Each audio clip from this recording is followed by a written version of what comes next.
Here. Sorry. I was just playing that for all South Carolina teams. But wait. I thought it was just little old Vanderbilt.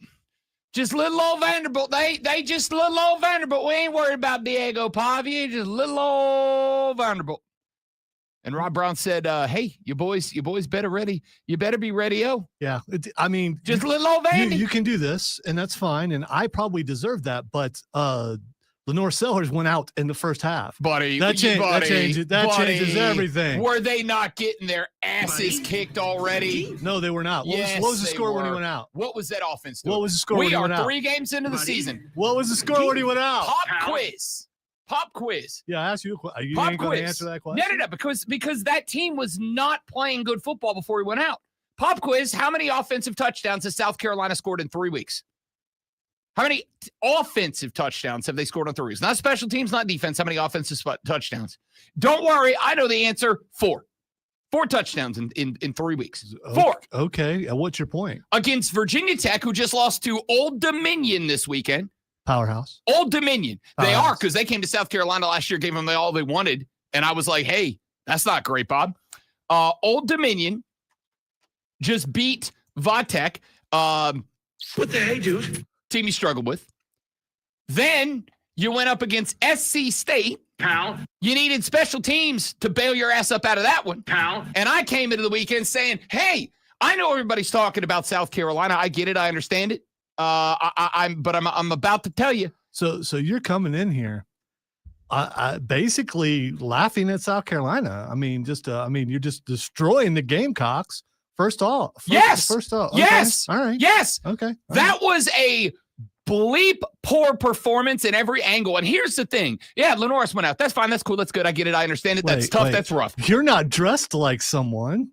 You can't be acting like someone. I don't need to be dressed like anybody to act like me. Well, next thing you know, you're going to say your brownies are burnt and talk about bikinis. No, here's what I'm going to talk about. What I'm going to talk about is I get it.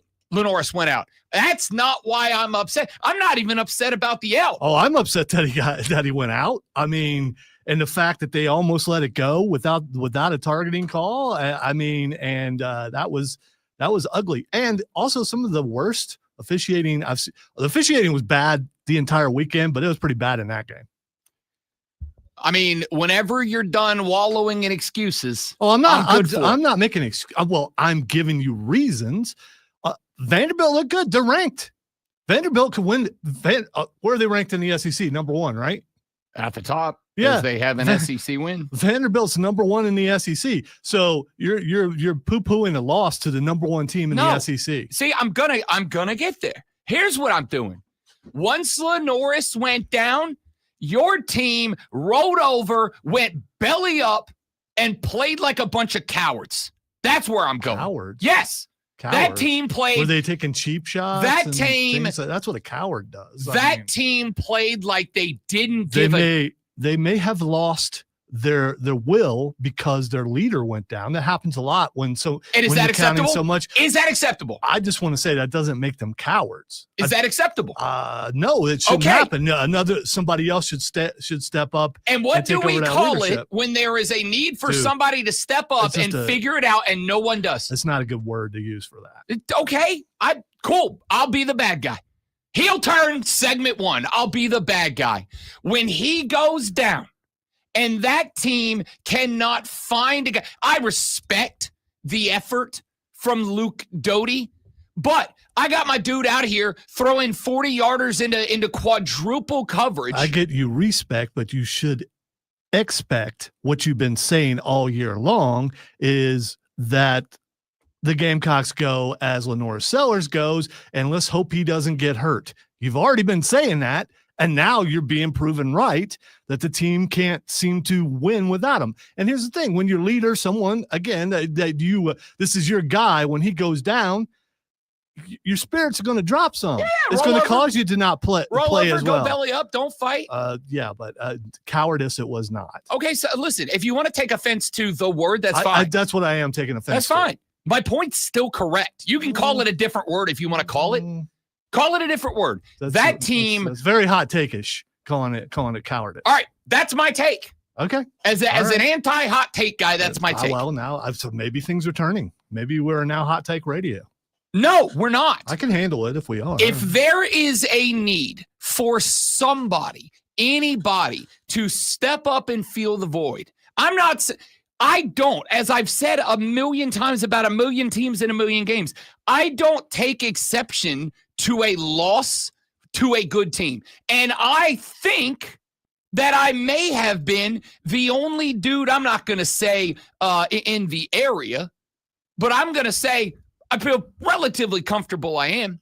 I think I'm the only dude that went into the weekend going, hey, Vandy's not a bad team. They're not a good team. Yeah, you're the only guy in the room, at least. You can at least go that far. 100%, you're the only guy in the room. I'll take the credit where I can get it. Because I was going the opposite, obviously. Yeah, I'll take the credit where I can get it. But even with that, the offense taken is not in a loss to Vanderbilt because, and again, the whole rationale to me behind it was very much, hey, this team's good.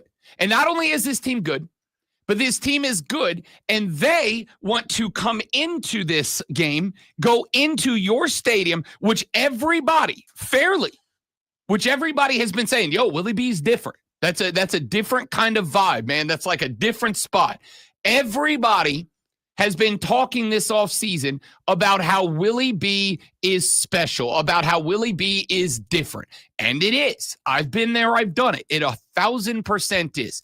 But when you have that level of notoriety, when everybody's talking about how your home field advantage is different, is special, is unique, the vibes are high, you've got to expect that everybody wants to come up in your crib and put boot to ass and prove to you that they're them dudes.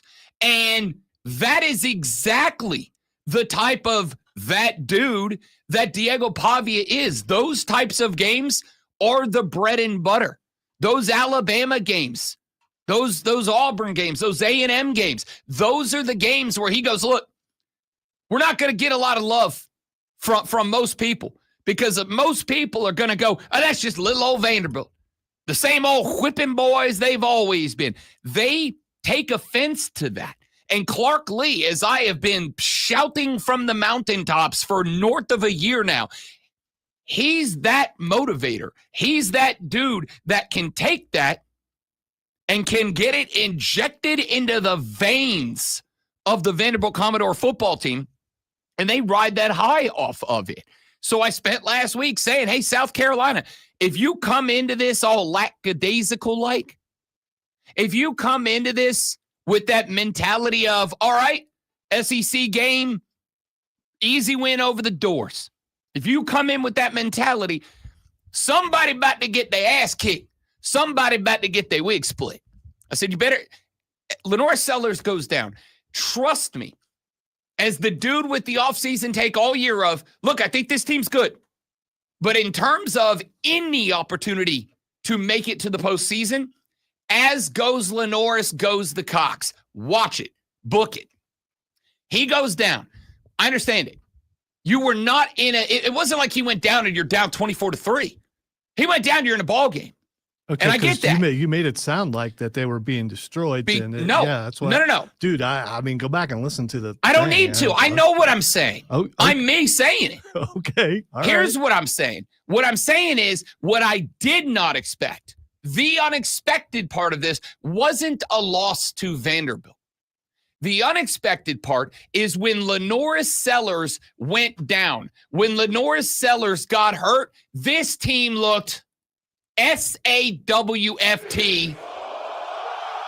soft. When Lenoris went down, it is one thing for somebody like me to say, as goes Lenoris, goes the Gamecocks. That's one thing. That's kind of part of the game. You know it's not okay if they believe that? That football team. You can know, if you're on the team, I understand, you're no dummy. You know that this Heisman Trophy finalist is your ticket to the postseason. You got that. I understand it. But here's what you have to realize. If he goes down, fingers crossed, vibes up, that Lenoris is okay. They kept throwing around the concussion word. When he was walking off the field, it looked to me like he was holding the rib because I didn't see, again, not a doctor, nor did I stay in a Holiday Inn Express last night. That hit he took wasn't a super violent hit, and it didn't look like he racked the noggin on the turf after he took it.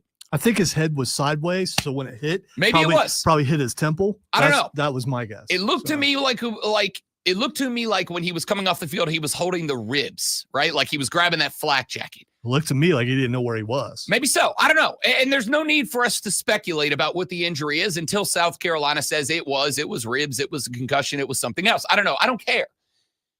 That football team in that moment. By the way, almost every outlet is saying 2 head injury. Okay, we'll find out. Maybe it is. Let's assume it is. Here's what I know. What I know is in that game, in that moment, when he goes down, that football team needs to have a let's win one for the Gipper moment.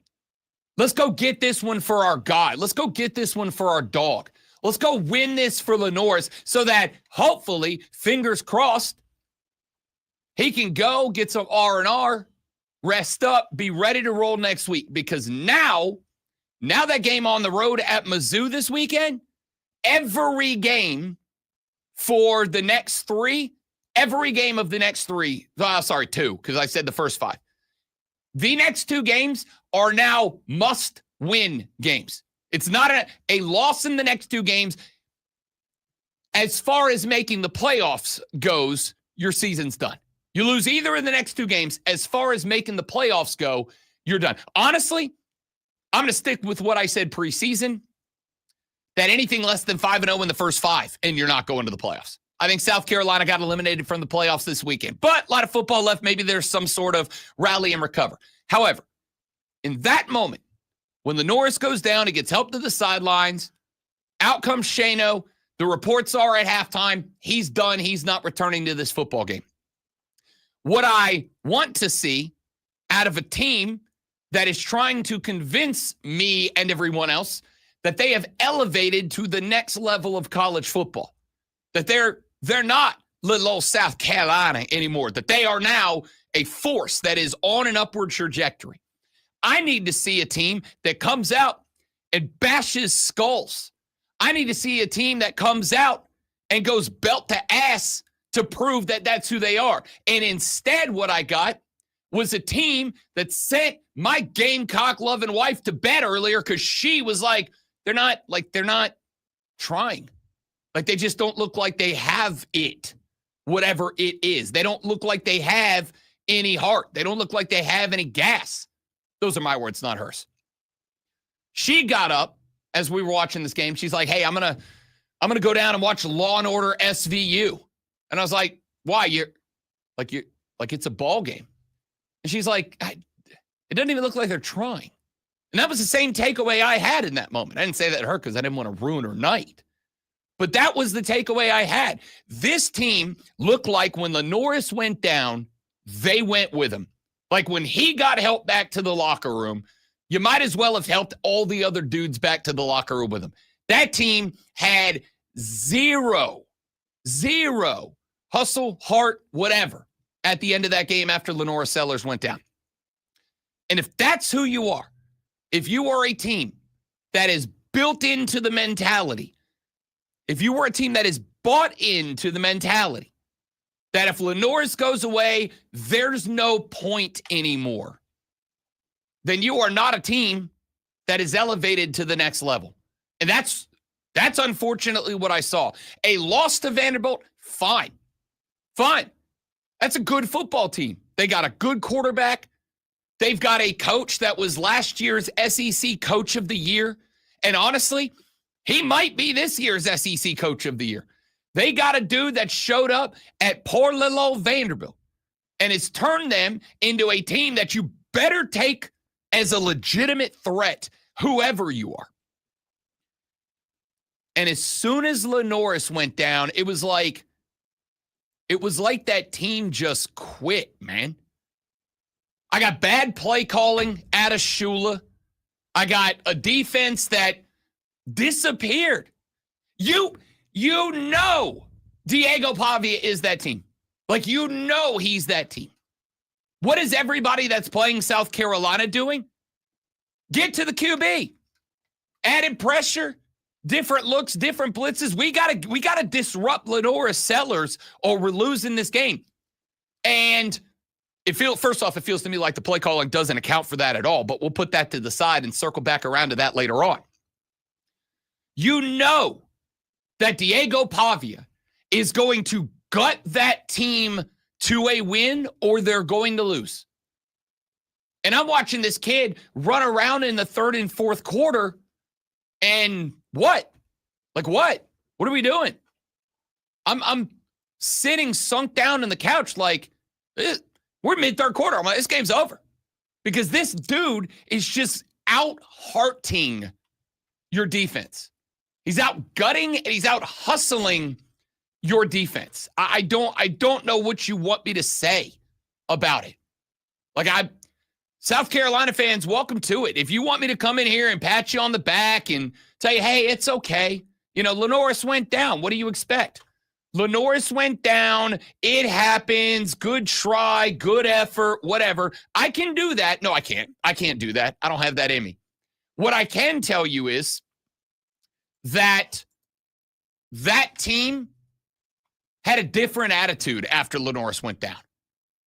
This team is supposed to be built on heart. Like, that's the whole thing about your team. You're built on Lenoris Sellers and a whole bunch of dudes that want to prove that they've been disrespected. And as soon as he got helped off the field and brought to the locker room, it's like this team had no more whatever you want to call it. No more grit, gut, heart, whatever one of those football cliches you want to go with. That just went out the window. All right, so you've done all that, so now it's time to call for Shane's job. No, why? Because there's a pattern. I mean, you're following a pattern of I mean, you know, again. Why can't my point just be my point? Why does it have to lead down the road to an entirely new state of thought? Why can't it just be this team in one game on Saturday, this team looked like it rolled over? It was not a good effort by the Gamecocks. And again, when you lose the heart of your team, I've been on teams where that's happened before. It's hard to recover from that when you know that this was your guy and he's down and you're worried about him. And a lot of other things are not going well on the team. And it just it's through osmosis. It's like passes. Everybody just collectively feels the same way and they have a bad game. And they did after he went down. They'll recover. They'll play better next week. But if you follow the pattern, you sound like a fan right now. No, I don't. Okay. No, I don't. I sound like an analyst. In my opinion, you sound like a fan right now because you're coming down hard on the Gamecocks. I can't wait. No. You sound like a fan. You sound like a fan going, oh, my God, you're being mean. I don't. Yes, I am. I don't believe I said that way.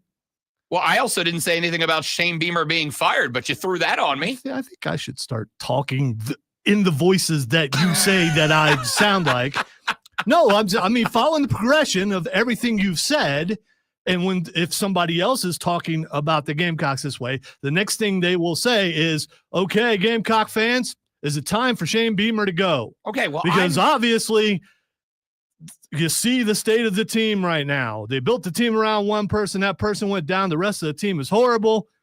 Shane needs to go. Who should be the next coach of the South Carolina Gamecocks? Well, am I other people or am I me? I don't know. Because I feel like you don't sound like you this morning. So sure I do. It's just weird. Sure I do. Sometimes I go, that's not good enough. It's just not.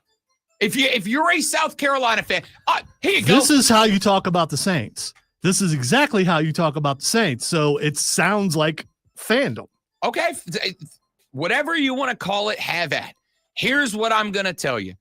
If you're a South Carolina fan and you are satisfied with what you saw Saturday, if you're happy with what you saw Saturday, do me a favor and holla at me right now. Let's start a petition. Shane Beamer needs to go. No, again, like I can't even come up with an analogy with what you're doing right now. Here's what I can say. Lenoris Sellers went down, and I saw a team that looked soft. That's what I saw. Lenoris Sellers went down, and I saw a team that gave up. And if you're a team that's going to give up and roll over because your quarterback goes down, you're not a championship team with them. It's like at the end of the Spider-Man movie where Tony Stark says, give me the suit back. And Spider-Man's like, without the suit, I'm nothing. And he goes, well, if you're nothing without it, you shouldn't have it. That's legitimately how I feel about this situation. I feel like Tony Stark this morning. And the Gamecocks are like, yo, without my Lenoris, I'm nothing. And it's like, if you're nothing without it, you shouldn't have it.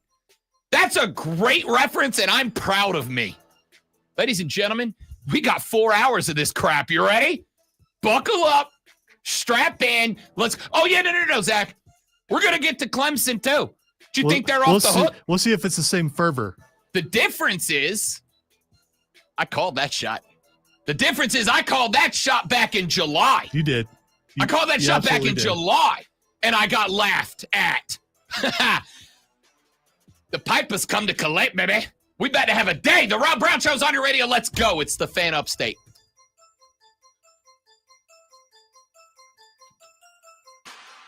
I didn't say anything. It is a shorter bed, but still. Yeah, that's three. I know, but the Tony Stark, Peter Parker reference was great. perfect. It really was good. All right, dudes and dudettes, good morning. Patrick, stay right there because I'm going to address that when we come back. Zach, I'm going to address that.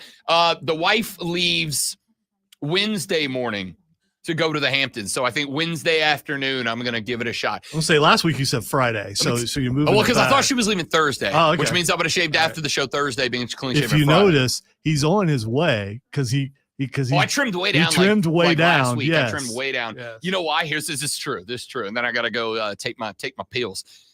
Because I wanted to see if I could get it down close enough that I could see if I had lost enough weight to get rid of the triple chin. I get it. And the only way to do that was to real trim. Because I've done that before, and you can still see that I had this going for me. Yeah, like this. Yeah. So I had to. Thanks. I didn't mean. Okay. All right. We're taking a break. We'll be right back. Stay right there.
So I opened with the Gamecocks, and I'm going to stay there for a minute, and I'll explain why. The reason why is because I kind of feel like I to some degree, saw the Georgia Tech Clemson result coming. It was for two reasons. Number one, because of the fact that I told you all off season that I genuinely thought Georgia Tech's a good football team. I have a bet out right now, and I have said to you before, I don't really do season-long futures tickets when I bet. I don't do season-long futures tickets because I don't like having money in my account locked up for 5+ months. I like the immediate gratification of a win or the ability to bounce back from an L real quick. So I'll start with that. Number two, the reason that I am starting off with South Carolina's loss against Vanderbilt is because I saw the Clemson result coming, and I said it after last week's game against Troy that Clemson, to me, after 2 weeks, I thought kind of showed us who they are. I think we kind of know who Clemson is.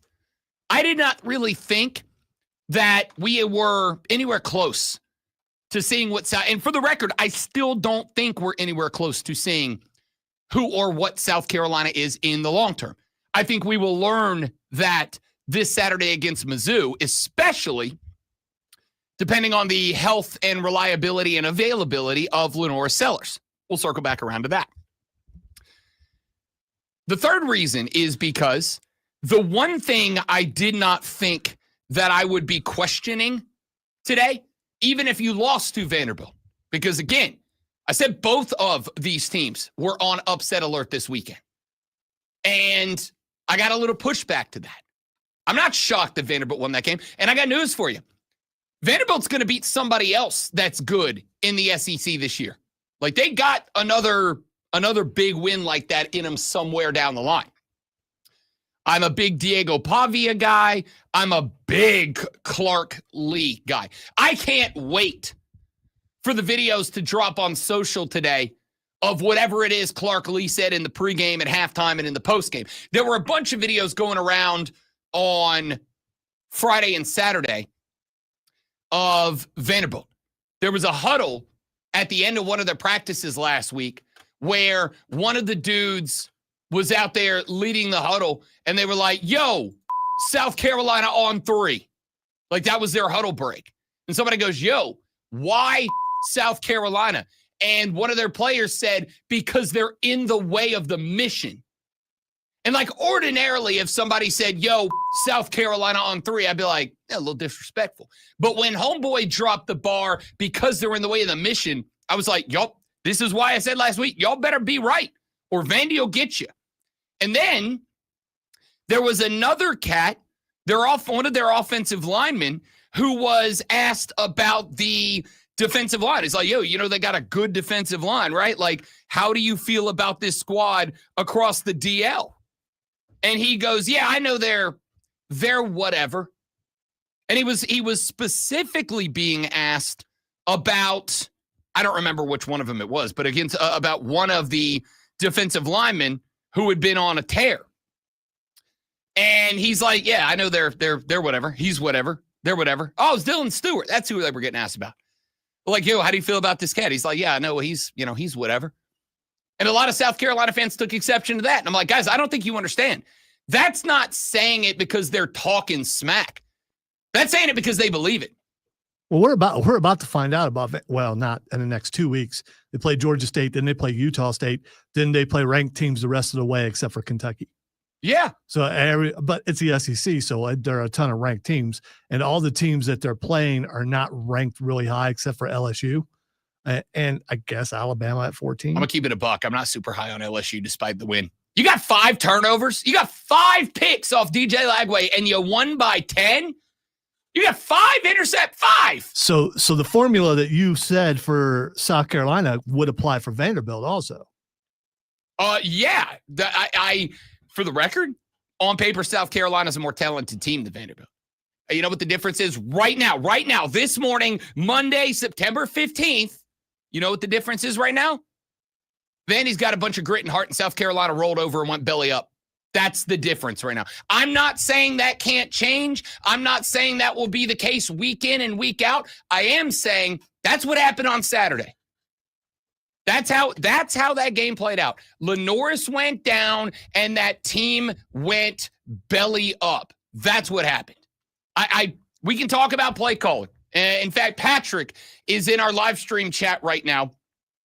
And he said, play calling was terrible. We haven't scored more than 17 points with Shula calling plays. It's not time for Beamer to go, but he needs to have a microscope on Shula. Could not agree more. Could not agree. For the record, because accountability is important on the Rob Brown Show, I was in on the hire of Shula. I was like, okay, I like this. Pro style with Lenoris, I like this. But I'll tell you where I'm at now. I'm not in. And I'm not in right now because it feels to me like Shula is trying to turn Lenoris Sellers into what he's not, a pocket passer of a quarterback. Does anybody else feel that way, or is it just me? It feels to me like the offense that Shula is dialing up is about turning Lenoris Sellers into a pocket passing quarterback. I said to Lulu Kesson last Thursday, I'm like, yo, do you think that we will see what I personally think we need to see, which is a lot more designed runs for Lenoris Sellers? I'm not asking you to run him into the teeth of linebacking core. I'm just saying, can we get him getting to the outside? Can we shift the pocket left and right? And it feels to me like we are running an NFL offense. 5 guys with a kickback into pass pro, and Lenoris standing and stepping up in the pocket to deliver. That's not his game. It's not good enough.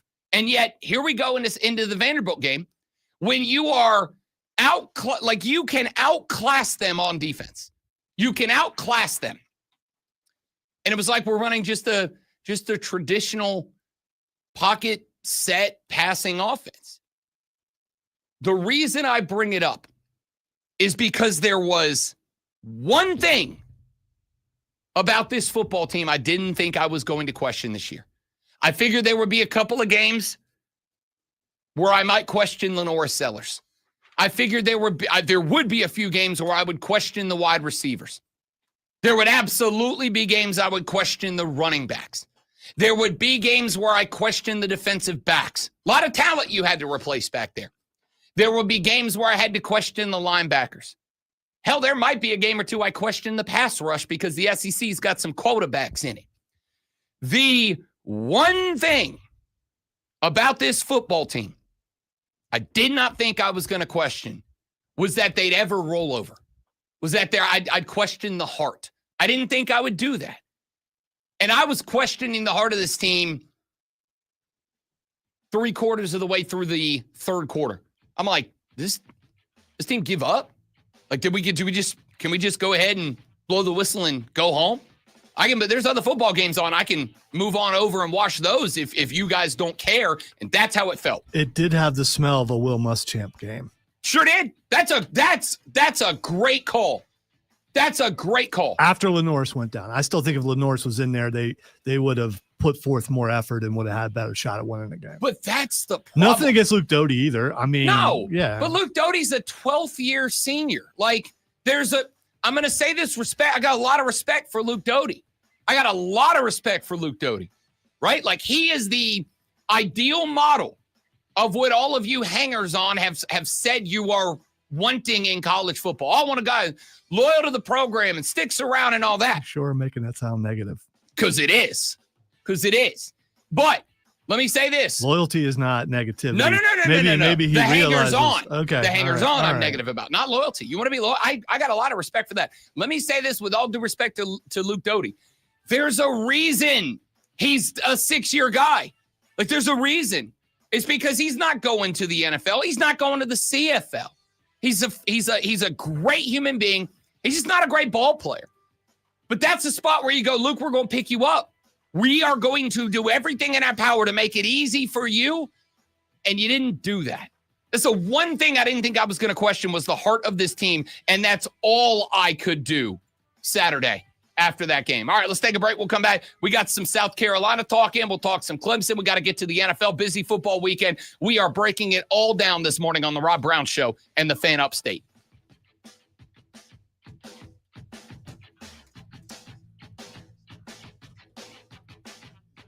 Noticing the pattern.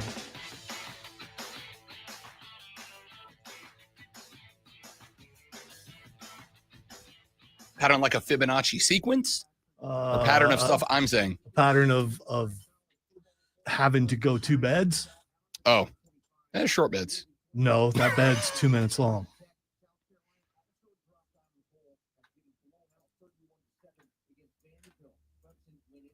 Did he just say Vanderbilt? No, he said Vanderbilt. Oh. He did. I thought he said Vanderbilt. I wish he did. Oh, Vanderbilt. I would leave it on there just so someone would get really angry. We cannot have this. Sorry, I'll never forget that. You probably have already forgotten it, but I never will forget that.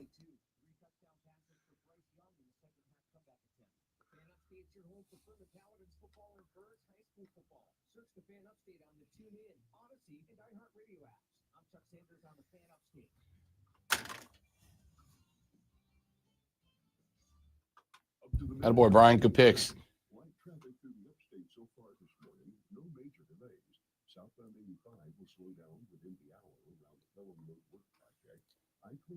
JB in the chat getting the upset picks right. I don't remember what I picked in the upset game last week. What did I pick? Let's go find it.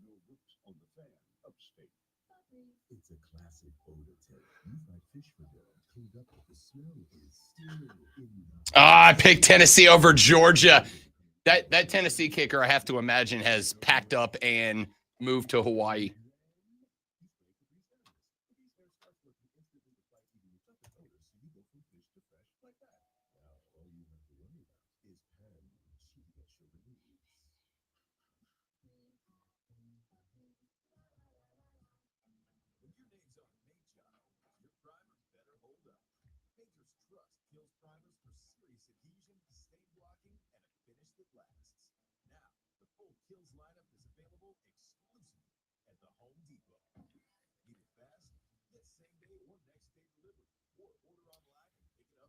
Oh man, 7-5, JB is a rough record. I also did say the ceiling was 9, so it's not super far off.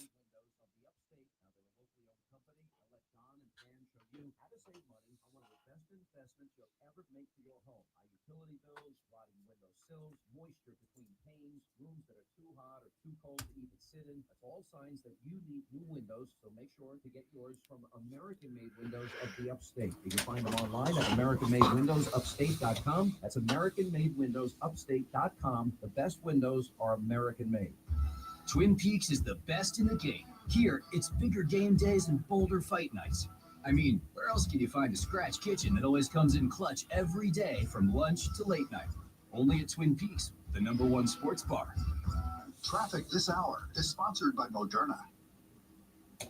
mNEXSpike COVID-19 vaccine mRNA by Moderna has arrived. To learn more and find it near you, visit mNEXSpike. I get it, Cruz. I'm so happy I have Ohio State. If not, would have been another really bad weekend for me. It still was a really bad weekend, but it could have been a lot worse.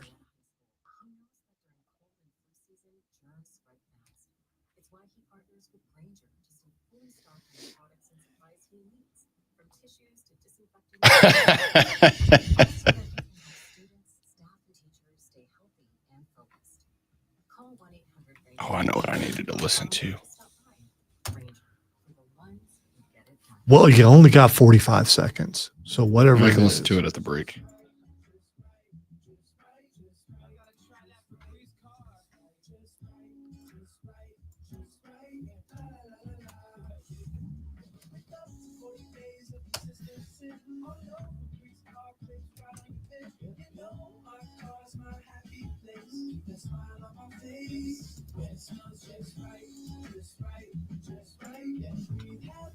No, we didn't have him in the point. From the Ingles Market Studio.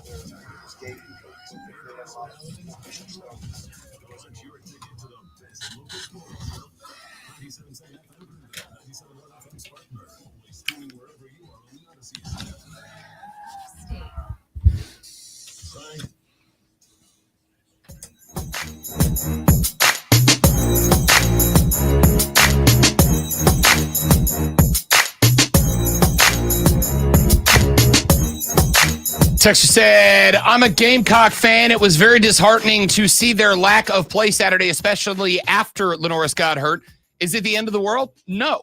Will we bounce back? You bet your ass we will. Mizzou will find out how resilient this team is Saturday. Go Cox. That is from Mike. Mike, appreciate that text. Thanks for checking in, along with all of you 6 a.m.ers that are with us in the opening hour of the Rob Brown Show here on the Fan Upstate. You can be a part of the radio program this AM. The phone number and the Hub City Spartanburger text line are 844-326-3663. 844-FAN-FONE. I want to be abundantly clear. Sometimes you do your best work after you get kicked in the nads. Sometimes it brings a little something out you. Not directly after, because it takes metaphorically speaking. Okay, all right. Yeah, metaphorically speaking. I don't know about you. I would probably not do my best work after literally being kicked in the nads. Having been kicked there a few times, it takes a little while to recover. What was that teacher's name? Sometimes you have to go through, and I know this is very coach speak, but I also think anybody with some life experience, which, of course, I have plenty of at this point.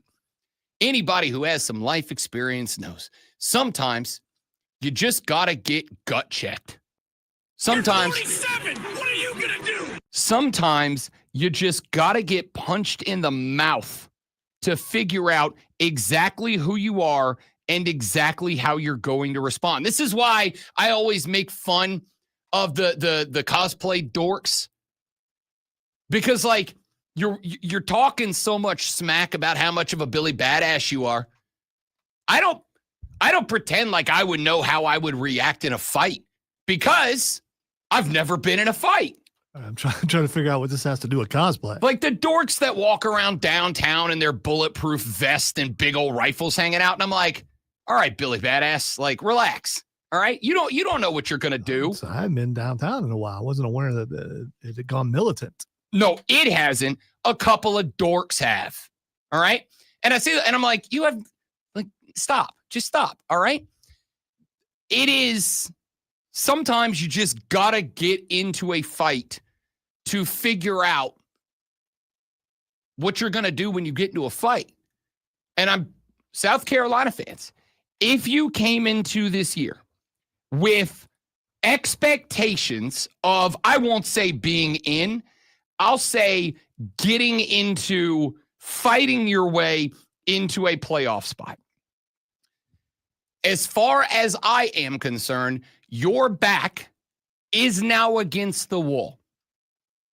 Because the take from me was 5-0 through the gate. But I also expected that this team would be talented enough to heart themselves, gut themselves to 5-0. I didn't think it'd be perfect. In fact, I figured there'd be an ugly game in there somewhere. But having an ugly game because you're off, having an ugly game because the chemistry is not there, having an ugly game that dorks with microphones like me come in on Monday and we go, it wasn't what you wanted, but you got the dub, and we changed up some play calling, maybe change some things schematically, maybe change this, change that. Things are going to be so much better. All that part and parcel. I would get that. Play calling was bad in this game. Play calling has been bad through 3 games. This is why, again, I think the thing that jumps off the record at me so far, you played 3 games.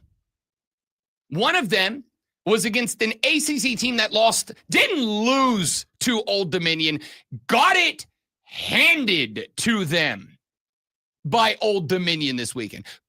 Probably got their coach fired on Saturday. In fact, I kind of need to check because at this point, I'm relatively sure that we are going to see at some point they did fire Brent Pry. They fired him yesterday. Yeah, no, of course they did. They started 0-3 and they lost. And again, even 0-3, 1-3, maybe you're okay. You put up a fight against South Carolina. Yeah, you got hammered by Vandy. But you got hammered by Old Dominion. So you started off with a bad Virginia Tech team, a Virginia Tech team that got Brent Pry fired 3 weeks into the season. There are now 2 coaches that have been canned. 0-3 Virginia Tech, who lost to Old Dominion, and 0-3 UCLA, who lost to, I don't know, back-to-back. The only thing I do know is I think New Mexico State. They have lost to got hammered by back-to-back Mountain West Conference teams now out of the Big Ten. Hammered by back-to-back Mountain West teams. And they lost to Utah in the opener by like 60. 2 coaches have been fired. Every time I read or hear about UCLA being in the Big Ten, it's still weird. Because I forgot. There are a few teams that the transition to their new conference has taken for me, and a few that haven't. UCLA has not. But they got their coach fired. Brent Pry now fired at Virginia Tech. So you had game number 1 against the bad ACC team, against the bad ACC team that just lost to Old Dominion and got their coach fired. You had game 2 against South Carolina State. And you had game 3 against the team that, while I did spend last week telling you, that's a good football team. Diego Pavia is a good quarterback. Clark Lee if Clark Lee wants out of Vanderbilt, he could be coaching at Florida yesterday if he wanted to. Do you think for a second right now that Florida couldn't pony up the cash to get Billy Napier out and to get Clark Lee in? I'm going to tell you right now, if Clark Lee wants out of Vanderbilt, if the money's important to Clark Lee's coaching a major Power 5 institution next year. He's that guy. So it's a good Vandy team. It's also a Vandy team that I don't remember off the top of my head, but I believe they were finished to pick 9th or 10th, somewhere around there, maybe even lower in the preseason poll of SEC final standings. Between a bad ACC team, South Carolina State, and a team picked to finish well in the bottom of the Southeastern Conference, with a game at a neutral site in Atlanta and 2 games at home in Willie B, this team has managed through 3 games to score 4 offensive touchdowns. We could talk about the play calling, and we should, because, again, this is, to me, play calling that 1,000% is trying to make the players fit the system and not fit the system to the players, which is my biggest gripe as an analyst. It is painfully obvious when a head coach or an offensive coordinator says, we are going to make these guys play our system, instead of saying, we're going to make our system work for these guys. That's what I feel like South Carolina's doing right now. We're going to make these guys fit our system, not make our system fit these guys. By the way, I went and I looked up Shula's history as an offensive coordinator. The very limited success that he's had was at Carolina when he had Cam Newton. And that was what? His rookie year was okay. His middle 2 years were good. You had a Super Bowl run in there where you had a 15 or a 15-1 season. And then outside of that, he stunk everywhere. I'm at the point now where I looked and I'm like, how does Mike Shula keep getting jobs? Like, how does he keep getting jobs? How did he get this job? Name? I guess. But again, because I'm going to say later on, just to give you a little sneak preview, Dabo's getting busted up later, because I think if that good old buddy group he's put together as a coaching staff doesn't get busted up, you're never bouncing back from this, Clemson. Like this whole good old, I got my boys in here. I got my buddies and my ex-players in here. Well, your coaching staff sucks right now. Like clearly on film. If you don't get rid of the everybody around here is a Clemson guy mentality, you're going to get cooked. Okay? We're coming to that later in the show. But if this was a hiring made on name recognition, that's shameful, dude. That's shameful. I would pay $1 gazillion to get freaking, what's his face back? Dow Loggins back. Because while I had criticism about Dow Loggins as a hire as the offensive coordinator, you know what I will give Dow Loggins credit for last year? He used Lenoris for the skill set Lenoris Sellers has. Shula's like, here's what I want you to do. Drop back in the pocket. Be a statuesque pocket passer. And if the pocket collapses, then let's use the legs. Dow Loggins went, son, you got wheels. Let's get you to the outside. Let's let the natural born talent carry us here. That's what you did last year. This year, not so much. 4 touchdowns through 3 games. That includes an ACC team that lost to Old Dominion, South Carolina State, and an SEC team predicted to finish well in the bottom half of the conference. You've scored 4 touchdowns so far. Your special teams has you at 2-1. Your special teams has you at 2-1. That's where you're at right now. So I don't know what you want me to say. Like, I genuinely don't know what you want me to say at this point. Like I said, and this will be the last take I have, and we'll circle back around maybe later in the show. The play calling was bad and suspect. Cool. I can deal with that. We can talk about that. We're going to talk about that with Clemson later on. The defense was suspect at times. Cool. We talked about that coming into the season.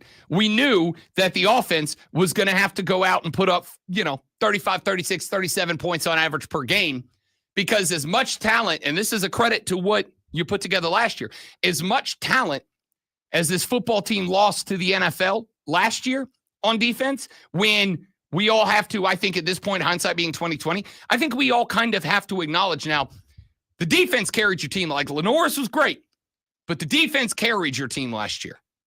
The defense was why you were 1 win away from making the playoffs. And we knew that you were going to take a step back. We knew that you were going to have the offense carry the defense at least for a handful of weeks. Cool, we can talk about that. The one thing coming into this year that I did not think I would spend a minute of time talking about this football team in a year where expectations are, fair or foul, Carolina fans, as high as they've been, let's put a caveat, since Steve Spurrier was here. In a year where the expectations were certainly the highest they've been since I've been here broadcasting and covering your team, the one thing I never thought I'd talk about was effort. And as much as Lonzo took offense to the way I opened the show, fine, fair, I respect that. I don't even think he can disagree. The effort sucked in that game. The effort wasn't good. The effort sucked. But it was, again, you just saw your leader go down. You're seeing how it was handled and all that kind of stuff. That'll mess you up. Next time that Lonzo calls in sick for a show and I suck, I'm going to be like, boss, my leader went down. The heart and soul went down. What did you expect from me? And I bet he's going to go, come on, bro. No, he will completely understand that. I mean, because it's very, very understandable. As long as you put say lament the fact that I'm not here, and I do every time. Yeah, okay, every time. You probably should, because you have to do everything. So that's why. You know what I have to do when Lonzo's not here, but I'm really glad that he does it when he is here, because he does it way better than Sports Flash. I don't know. Wow. Wow. Just to prove you wrong. The Atlanta Braves picked up an 8-3 win against Houston yesterday. Atlanta had 11 hits on the day, including multi-hit days from Matt Olson, Ozzie Albies, and Haesung Kim. The Braves kick off a 4-game set at Washington tonight.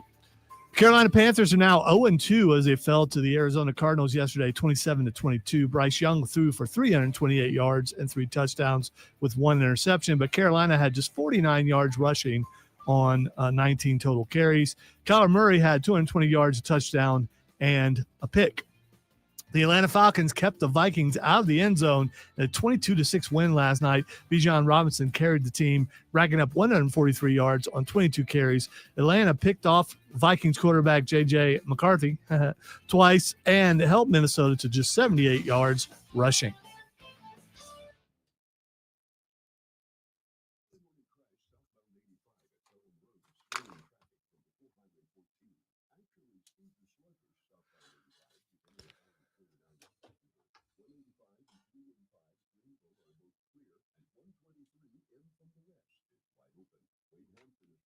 free between Spartanburg and Greenville. From the News Talk 98.9 WORD Traffic Center, I'm Bill Brooks on the Fan, Upstate. Your access to cutting-edge pain relief just got even easier. QC Kinetics now offering virtual consultations for new patients. Hey, it's Rob Brown. If you are living with chronic joint pain, you can now meet with a QC Kinetics medical professional from the comfort of your own home. This all-new telemedicine platform.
The Rob Brown Show back on your radio. It's the Fan Upstate reacting to the weekend that was in football. Ladies and gentlemen, we are glad to have you along for the ride as we do. Clemson loses, South Carolina loses, regular Carolina loses. I hope all of your high school teams are good, because what a craptastic weekend it was for upstate football outside of that. And we're going to get to all of it here in just mere moments from right now when we get to the water cooler cheat sheet. But I have asked this morning for specifically, and I'm going to get to you as well, Panthers fans, because valiant come from behind effort in the second half of that game to take what looked like it was going to be an absolute sheer and entire blowout and make it really interesting, only for the game to end with a wet fart sound of a potential game-winning drive. And I'm going to keep it a buck. I was largely unimpressed by the come-from-behind victory. And I'm going to tell you why coming up here in a little while. However, I have asked for Clemson and South Carolina fans, I have asked for your reaction to your team's games on Saturday. Georgia Tech gets the job done, sends Clemson to 1-2. South Carolina at the crib. Vandy gets the job done, sends South Carolina to 2-1. 2 weeks ago on this very radio program, I opened the show and said, ladies and gentlemen, I hope that we are about to enter a golden era of upstate football, because for the first time since your boy has moved here, and I don't know that it's the first time ever, because one thing I am unfortunately not is a football historian. And by that, I mean somebody with a good long-term memory. But I don't believe that I scratch that. I am unaware of a time when both teams were in the AP top 10 at the same time.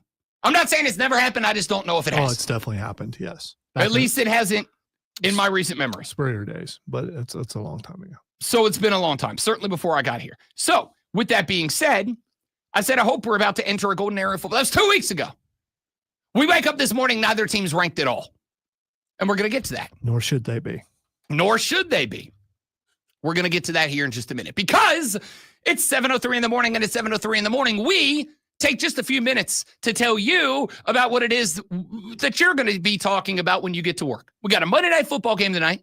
We got Tuesday, Wednesday, then we roll it all back around on Thursday. So with that being said, you're all going to go to work today, and you're going to kill time until we get to that Monday Night Football contest this evening. And then you're going to kill some time until we get to the Thursday night college and NFL contest on Thursday evening. Killing time at work is one of my favorite things to do. I mean, not me. I don't kill time at work. I'm always a massively productive worker.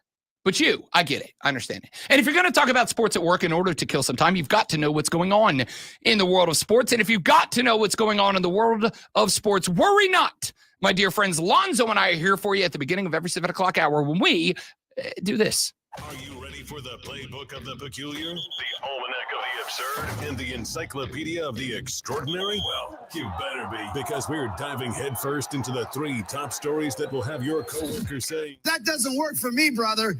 Before they take their first bathroom break. No. Here we go. Welcome to the water cooler cheat sheet on the Fan Upstate.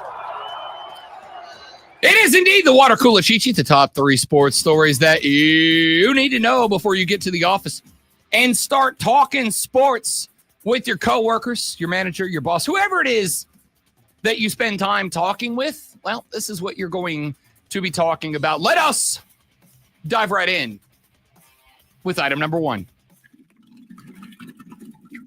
There's your fade. Yeah, there's your fade. Faded perfectly, by the way. Yeah, I know, because it's a normal thing, and you don't need to point out something that we've been doing forever. You got me last week that I took your fade away. Because you tried to change it. I gave your fade back. Yeah, I will not fade away. Because I'm a giver like that.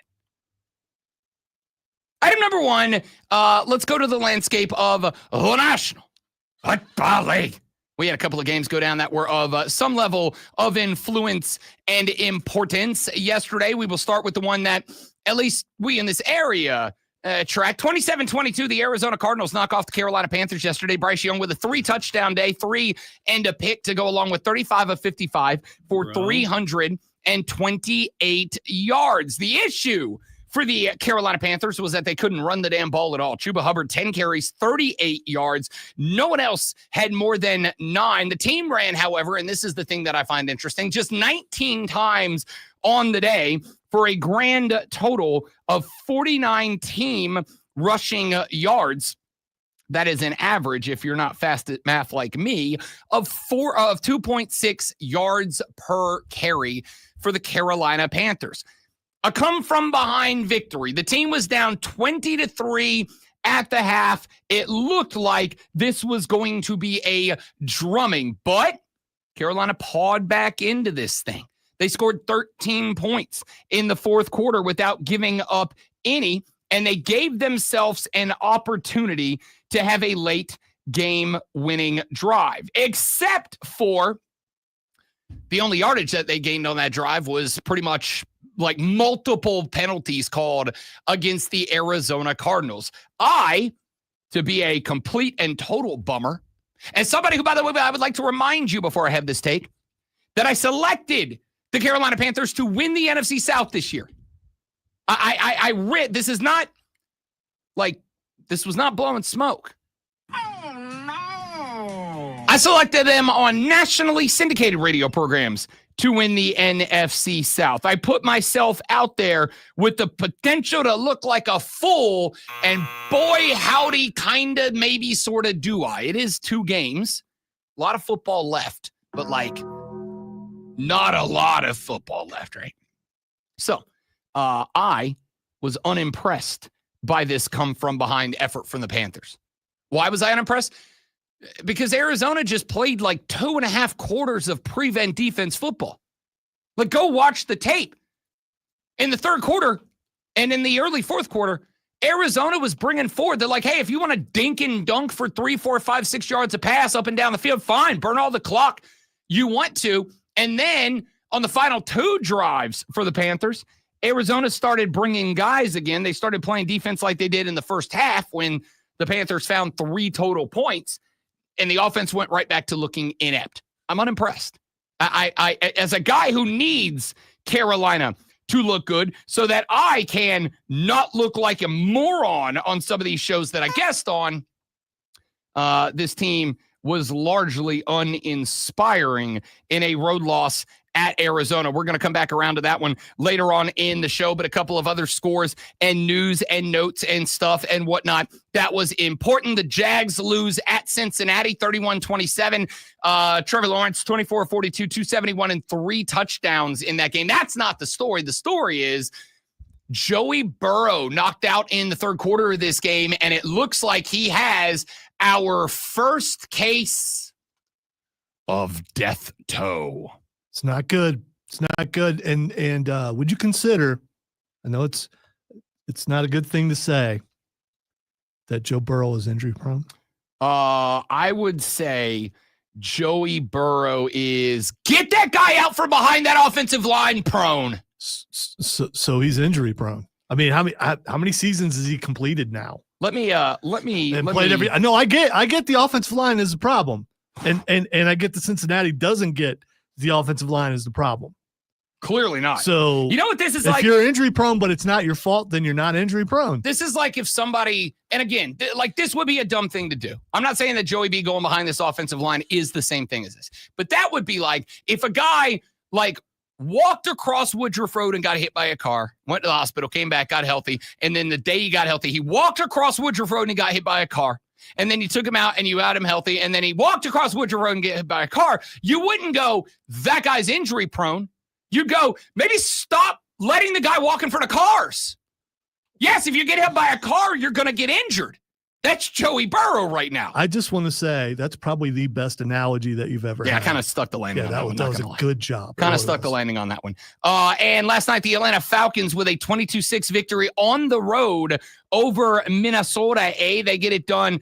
Really not with touchdowns. Michael Penix Jr., 13 of 21, 135, no tutties, no picks in that one. But John Robinson had a day, 22 totes, 143 yards.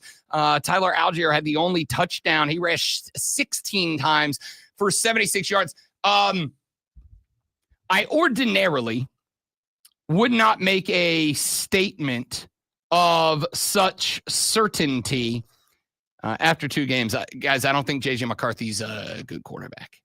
Now, maybe he Peyton Manning's us, right? Maybe he Peyton Manning's us. No way. Maybe he has a craptastic rookie year, and maybe it does take a little Kevin O'Connell love to get him right, and JJ McCarthy comes back and he blows us all the way down the line. But we're 2 games in, and I'm going to say probably not. 11 of 21, 158, 0 tutties, 2 interceptions in that game. It was not ideal. To the college football landscape, we go for item number 2. We have already spoketh about the 2 losses sustained by Clemson and South Carolina. We're going to continue doing that throughout this hour of the radio program, but we do have a couple of things that we need to get to. First and foremost, the 2025 AP poll after week 4, because we have week 0, and then we played 3 weeks, and now we're at week numbers. Ohio State, not a consensus number 1, but they will hang on to their number 1 spot at 3-0. They are just out ahead of Big Ten rival Penn State, who has 5 first-place votes to Ohio State's 55. They are at number 2. LSU got it done against Florida. 5 interceptions thrown by the Gators. LSU won by 10. Now that Clemson is 1-2, now that LSU it took forever to get going against a cupcake in week 2, and now that they had to bust their ass to win by 10 in a game they had 5 interceptions against Florida. Guys, I think maybe LSU, maybe it's a little overhyped. We'll find out. Miami has gained 3 first-place votes. They moved to number 4. Georgia rounds out your top 5. Descending after that, Oregon will drop 2 spots down to number 6. They do have 1 first-place vote. Florida State moves up, despite being idle, moves up 3 spots to number 7, and they leapfrog Texas because Arch Manning looks bad. It's no longer, he doesn't look like the bill of goods that we were sold. He just looks bad. Texas drops to number 8. Illinois stays at number 9. The Aggies of Texas A&M go on the road and in front of the outstretched arms of touchdown Jesus, get it done against Notre Dame, up 6 spots. Texas A&M now inside the top 10. They leapfrog Oklahoma, Iowa State, and Ole Miss, 11, 12, and 13. Alabama somehow moves up 5 spots to number, not somehow. They put them on it this weekend. They put it on Wisconsin this weekend. They move up to number 14. Tennessee, despite a loss to Georgia, stays put at number 15. Utah and Texas Tech, 16 and 17, both move up 4 spots. Georgia Tech, after the home win over Clemson, now inside of the top 25. They were unranked last week. They are now number 18. Indiana up 3 spots to 19. Vanderbilt, after the win over South Carolina, unranked last week, they move up to number 20. Michigan, Auburn, Mizzou. How is Notre Dame winless and inside the top 25? Say, just anybody explain to me, how is Notre Dame 0-2, winless on the football season, and ranked? Well, what are we doing? It's obvious, Rob Brown. It's how they lost. I mean, there are losses and then there are Notre Dame losses. There's a difference. How in the gold and blue hell is this team in the top 25? All right. And USC at 3-0. By the way, if you're just USC, out of teams, so they had to put somebody in there. I don't know. If you're USC, you have got to be PO'd this AM, right? You are 3-0 and you are behind 0-2 Notre Dame. Your 3 wins are not as good as Notre Dame's 2 losses were. USC's 3-0. Granted, a team that nobody had any aspiration for this year. They are 3-0, and Notre Dame's 3 losses aren't as good as USC's 3 wins aren't as good as Notre Dame's 2 losses. Just anybody, somebody, explain it to me, would you? Please, I'm begging you. All right. A couple of other stories very quickly before we get to item number 3. UCLA has fired head coach Deshaun Foster. The Bruins 0-3 to open the year, including a blowout loss Why to are they Utah. not ranked? That's fair enough. The you ain't won a game clearly ain't a thing anymore. Deshaun Foster, I'm going to tell you why. Because they lost 43-10 at Utah in their only power game, and they have lost back-to-back against Mountain West teams. Yep. That'll do it. Deshaun Foster finishes his time at UCLA with a 5-10 overall record. Brent Pry has been fired by Virginia Tech. He got cut yesterday after a 45-26 home loss to Old Dominion. The Monarchs, baby. The Monarchs ain't no joke. That's a little powerhouse there at ODU. Yeah. Brent Pry loses his job. I told you he was probably the number 1 coach on the ACC. Hot seat, Dave Doran up next. Let's get to item number 3. 2 off-brand stories. Maybe not like... Are you doing Kung Fu? Getting full segments here on the show. Keanu Reeves. I know Kung Fu. Two operant stories about smaller sports that aren't going to get as much time in the sun, but I do think these things are important. Scotty Scheffler's good at golf. Have we brought that up on the show before? I don't know. He captured the Procore Championship yesterday, a 5 under 67 to lead Ben Griffin to a one-shot victory. It was Scheffler's 6th PGA Tour of the year. I bring this story up here for two reasons. Number one, Scotty Scheffler has joined elite company. Here is the list of golfers that have won 6 titles in consecutive years. Are you ready? Tiger Woods, Jack Nicklaus, Arnold Palmer, Scotty Scheffler. That's it. That's the list. In the history of professional golf, 4 guys have won 6 times in more than 1 year in a row in consecutive years. Those 4 guys are all now one-name guys. Tiger, Jack, Arnie, Scotty. Those are your dudes. And over to the WNBA, the Las Vegas Aces opened up their WNBA playoff run with a 102-77 victory on the back of 29 points and 8 boards from former South Carolina Gamecock A'ja Wilson. That is a story. Another part of this story. That is the 17th consecutive victory for the Las Vegas Aces. They are now just 1 shy of tying the all-time consecutive victories mark set back in 2001 by the Los Angeles Sparks. A victory in Game 2, and Las Vegas will tie the consecutive victory streak with the 0-1 Sparks. 2 more victories. They will win this series and take the number 1 consecutive win position. Second part of this story, A'ja Wilson moves to 10th in the WNBA's all-time playoff points record books and has very well set her sights on taking over at number 9. She could move into that spot as early as game number 2. She has 878 points in 44 games. She is chasing down Simone Augustus, who had 901 points at the time she retired. Augustus, a WNBA Hall of Famer. By the way, I said win 3. I apologize. I did forget. This is on me. I'm a bad fan. That the opening series is a best of 3. So if they are victorious to tie the record tomorrow night against Seattle, they will actually win this series. And the streak-setting victory would be game 1 of the next round. A'ja Wilson had a night. The Aces now 1 point. And by the way, she's going to win the WNBA MVP. And she is going to become the first WNBA player to win 4 MVP awards because A'ja Wilson is him. What an absolute gangsta she is being right now. All right, let's take a break. 2 things that I would like to do in this hour of the show. When we come back, I will give my initial comments on the Clemson loss on the road at Georgia Tech, and I will do my best and probably feel miserable to not say, told you.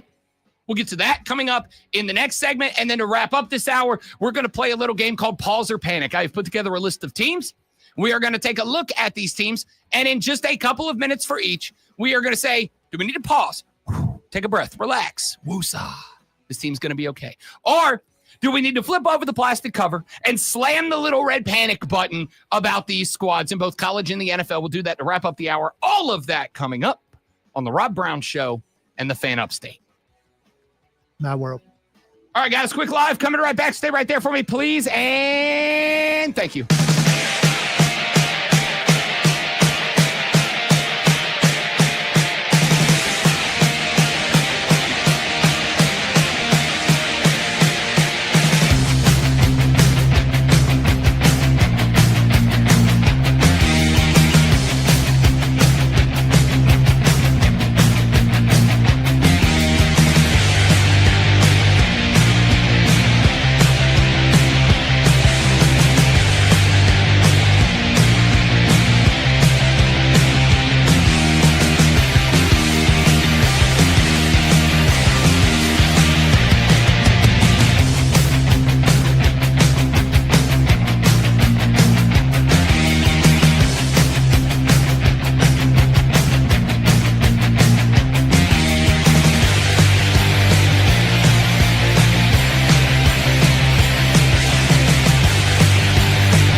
We spent the first hour talking about South Carolina's loss last weekend, this past weekend, whichever weekend it was, at home to Vanderbilt. 2 days ago. 2 days. Yes, 2 days ago to Vanderbilt. You had to think. Sunday? Saturday. Everything's a blur. I'm not gonna lie to you. Now let's talk about Clemson's. I'm gonna start with this. I am, on your behalf, Clemson fans, absolutely over the platitudes. I really am. Like, I am over the platitudes. Now, if you are happy being a team that has to fight its way into the ACC title game, if you are happy having to fight for your life in the ACC title game, for the right to go to the playoffs and get hammered in the playoffs by a team from the Big Ten or the Southeastern Conference. Sounds familiar. Sounds like last year. Yeah. If you are happy with that, then by all means, pat yourself on the back and talk about the 10-win seasons and talk about the national championships from days gone by and, talk about how you've got a special group of guys and talk about how great it is that the program is full of former Clemson guys and that Dabo has, got his guys in there and whatever. That's fine. Talk about all that. If you are happy with having a bunch of seasons that have results like you had last year, by all means, feel free. But I'm going to tell you right now, I do not want to jump the gun on Florida State, but that looks like a better football team right now. I don't think, nope, scratch that, because I told you back in June and July of this year that Georgia Tech v. Clemson was an absolute upset alert game, and that was before the season started. Going into the season, when just about everybody was picking Clemson as the consensus Atlantic Coast Conference winner, even when that was happening, I was saying, guys, watch out for that Georgia Tech game. That's a scary game for you. By the way, I apologize. I thought Clemson was the ACC. I guess I was wrong. So, if I feel so bad about that. You also thought they were little old Vanderbilt. I'm telling you, these teams are no joke anymore. And it's good, by the way. You go back and listen to how sarcastic I was about the Vanderbilt thing. By the way. I actually believed that, though. So that's there it is. Yeah. There it is. My sense of sarcasm is pretty finely tuned, except for Lonzo has a black belt in sarcasm, so he slips it by me sometimes. I didn't think you were being sarcastic. I mean, you were being sarcastic in the way you presented it, but I don't think you were being sarcastic in the little old Vanderbilt take, which is why I said, I hope South Carolina doesn't come into this game with the same mindset you have, because Vandy will beat you at the crib, and I think they did. Now, as far as Clemson goes, Clemson fans, if you are happy with how last year shook out, by all means, pat yourself on the back, talk about the 10-win seasons, talk about the national championships, talk about it all. I'm good with that. But if you want your program to remain the crown jewel of this conference, if you want your program to be in consistent contention for this conference's championship, if you want your team to annually be considered a threat to go win the national championship, then you better start calling for change. You better. Because as much as I am in on Georgia Tech being on an upward trajectory, and if you did not believe me going into last weekend, you believe me now.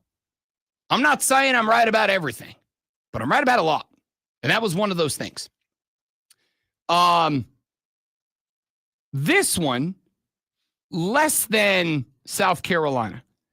This one I'm not really going to put on player effort, because I don't think that this team doesn't try, right? Like I've already called South Carolina out. I think they rolled over. I think they rolled over when Lenoris went down. And that's disappointing, because I didn't expect that out of them. It's kind of like when you bring home C's on the report card and the dad goes, I'm not mad, I'm just disappointed because I know I know you can do better. That's kind of where I was with that team. I'm at the point now where I have to think, because maybe we were just bamboozled. Maybe this football team's not that good. Like, I think that's where I'm at. Because, again, on paper, yes. On paper, you're better than Georgia Tech. That is why everybody and their mama, with rare exception, picked Clemson. For the record, as much as I said, you're on upset alert, as much as I said back in May, June, July of this year that this was an upset alert game, even if Clemson was as good as they are supposed to be, this is an upset alert game because Georgia Tech, like, this is a Super Bowl game for them. This is even if we finish 8-4, if we're the ones that ended Clemson's run before Clemson's run, at least in the conference, even got started, we can hang the old gold and white hat on that. Even as somebody who said all of that, I still picked you to win this weekend. That being said, I just don't think you're that good. Really. Like, I just don't think you're that good now. I'm at this point, I am going to say, I think Cade Klubnik is, correct me if I'm wrong, if any of you want to push back against this, I'm good with it. I think Cade Klubnik's the biggest disappointment in college football this year. Well, I'd take that back. No, you know what? To me, he is. Because I was never one of the guys that was in on the Arch Manning is everything hype train. And Arch stinks right now. He just stinks. Yeah, we were right. I was with you on that. And so was Steve Spurrier. Steve Spurrier was absolutely right. Me, Lonzo, and Steve Spurrier. Three amigos. Three amigos. Nailed it. That's why, to me, Arch isn't a disappointment. Because a disappointment requires you to have expectations that you can be disappointed from, in, by, whatever. I didn't have any expectations of Arch Manning. I was a guy coming into the season on big shows, which I will be on BetMGM tomorrow night, and I will be saying to those fellas, why did you go all in? I think it's fair to ask, why did you go all in on Arch Manning? Cade Klubnik, I did have expectations for. And I think all of you did too. But now it is fair to point out. Well, it was already fair to point out. But now it is fair to point out, as we did last week, the statistic against Southeastern Conference teams, Cade Klubnik was 3-5 with 3 touchdowns and 8 interceptions. And you guys said, wait a minute, Rob, come on now. You're getting rid of all the other statistics. Yeah, no, I am. Because I am to the point now where I have joined the ranks of the haters, man. I think he stat padded a little bit last year, right? Like, we talked about, the numbers were exceptional last year.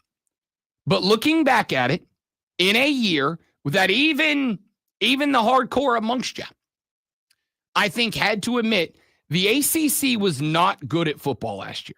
I'm not saying they're great at football this year. They're a better conference this year. Like, I tried to tell you that going in. Not great, but they're a better conference this year. And I said, you better be careful. Because if the haters, man, that have said that Cade Klubnik stat padded against bad ACC games and didn't show up in the games where it mattered, 15 of 26, 207, 1 touchdown, 1 interception in this game. So would you say that Cade Klubnik's the reason why they lost? No, I absolutely would not. Okay, I would say he is a reason. Because a lot of people are saying that, and I'm with them. I think we pointed out before how he plays. If he plays well, they're going to win. If he doesn't, they're going to lose. That's just how it is at Clemson. It's that way on a lot of teams, but it's for sure that way with this team. I would not entirely disagree with that, right? Would not entirely disagree with that. I think there's more to it than that. Here's one, for instance. I know that there was a lot of conversation. About Cade Klubnik running more. And I'm good with that. Adam Randall had 15 carries in this game. 15 carries, 80 yards, a 5.3 per carry average, 1 touchdown. He did include in that 80 yards, 1 late game, 30-yard rumble. Take that off the board, you're looking at 14 carries, 50 yards. Like, not great, right? Not great. Adam Randall had 15 carries. How many carries? And obviously this includes his scramble numbers. But how many carries did Cade Klubnik have in this game? 17.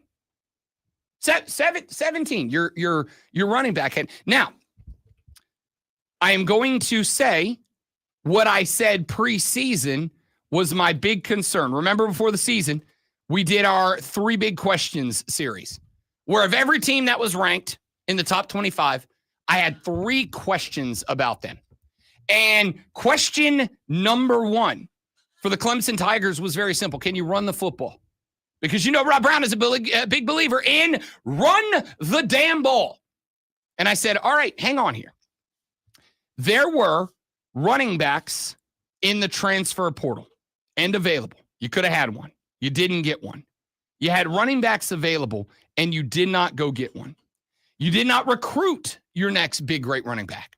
So the best option you had was to convert a wide receiver to running back. And I think at this point we can look and to me, in fairness, say the Adam Randall experiment, it isn't working. The play-by-play and color analysts were sure hyping that a lot. Sure. And I am going to say that, and if you don't agree with me, we can have it out. But I am going to say, I think Clemson to some degree has worked their way into the position of media darling. Like really, I want you.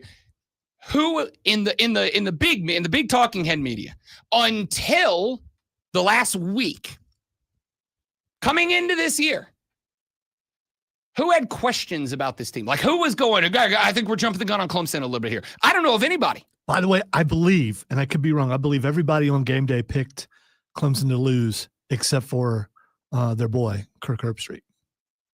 I think it's fair. But again, that was all a recent development. I'm just saying some people have started to see the signs. I don't disagree. That you talked about early on. I don't disagree, but it all started after the Troy game. I told you this in the offseason. I told you this in the run-up to the season. You got problems, right? And when I look at this, I'm not even saying Adam Randall could not be a good running back, a converted, successful running back. Here's what I am going to say. I think there are 2 things that are preventing him from doing it. The first thing I think is preventing him from doing it is the play calling. Like there is, to me, 0 effort to truly establish a run from this football team. It's like as soon as the run game doesn't get off to a hot start, this team gets away from the run game. They're just like, oh, no, it's all on Cade now. Number 2, I don't think Cade's the guy you want to have it all on. Because I think we can now look and say it is a trend that in the highest pressure games, Cade is fine at best. Like he is fine at best. The second thing, aside from play calling, that I think is the problem for Adam Randall is, and this hurts me to say, because I love this dude as a dude. I love him as a guy. I've gotten to talk to him multiple times. I'm a huge fan. I'm a New Orleans Saints fan. I loved what CJ Spiller did for my NFL team. He was a ball to watch play down in the Big Easy.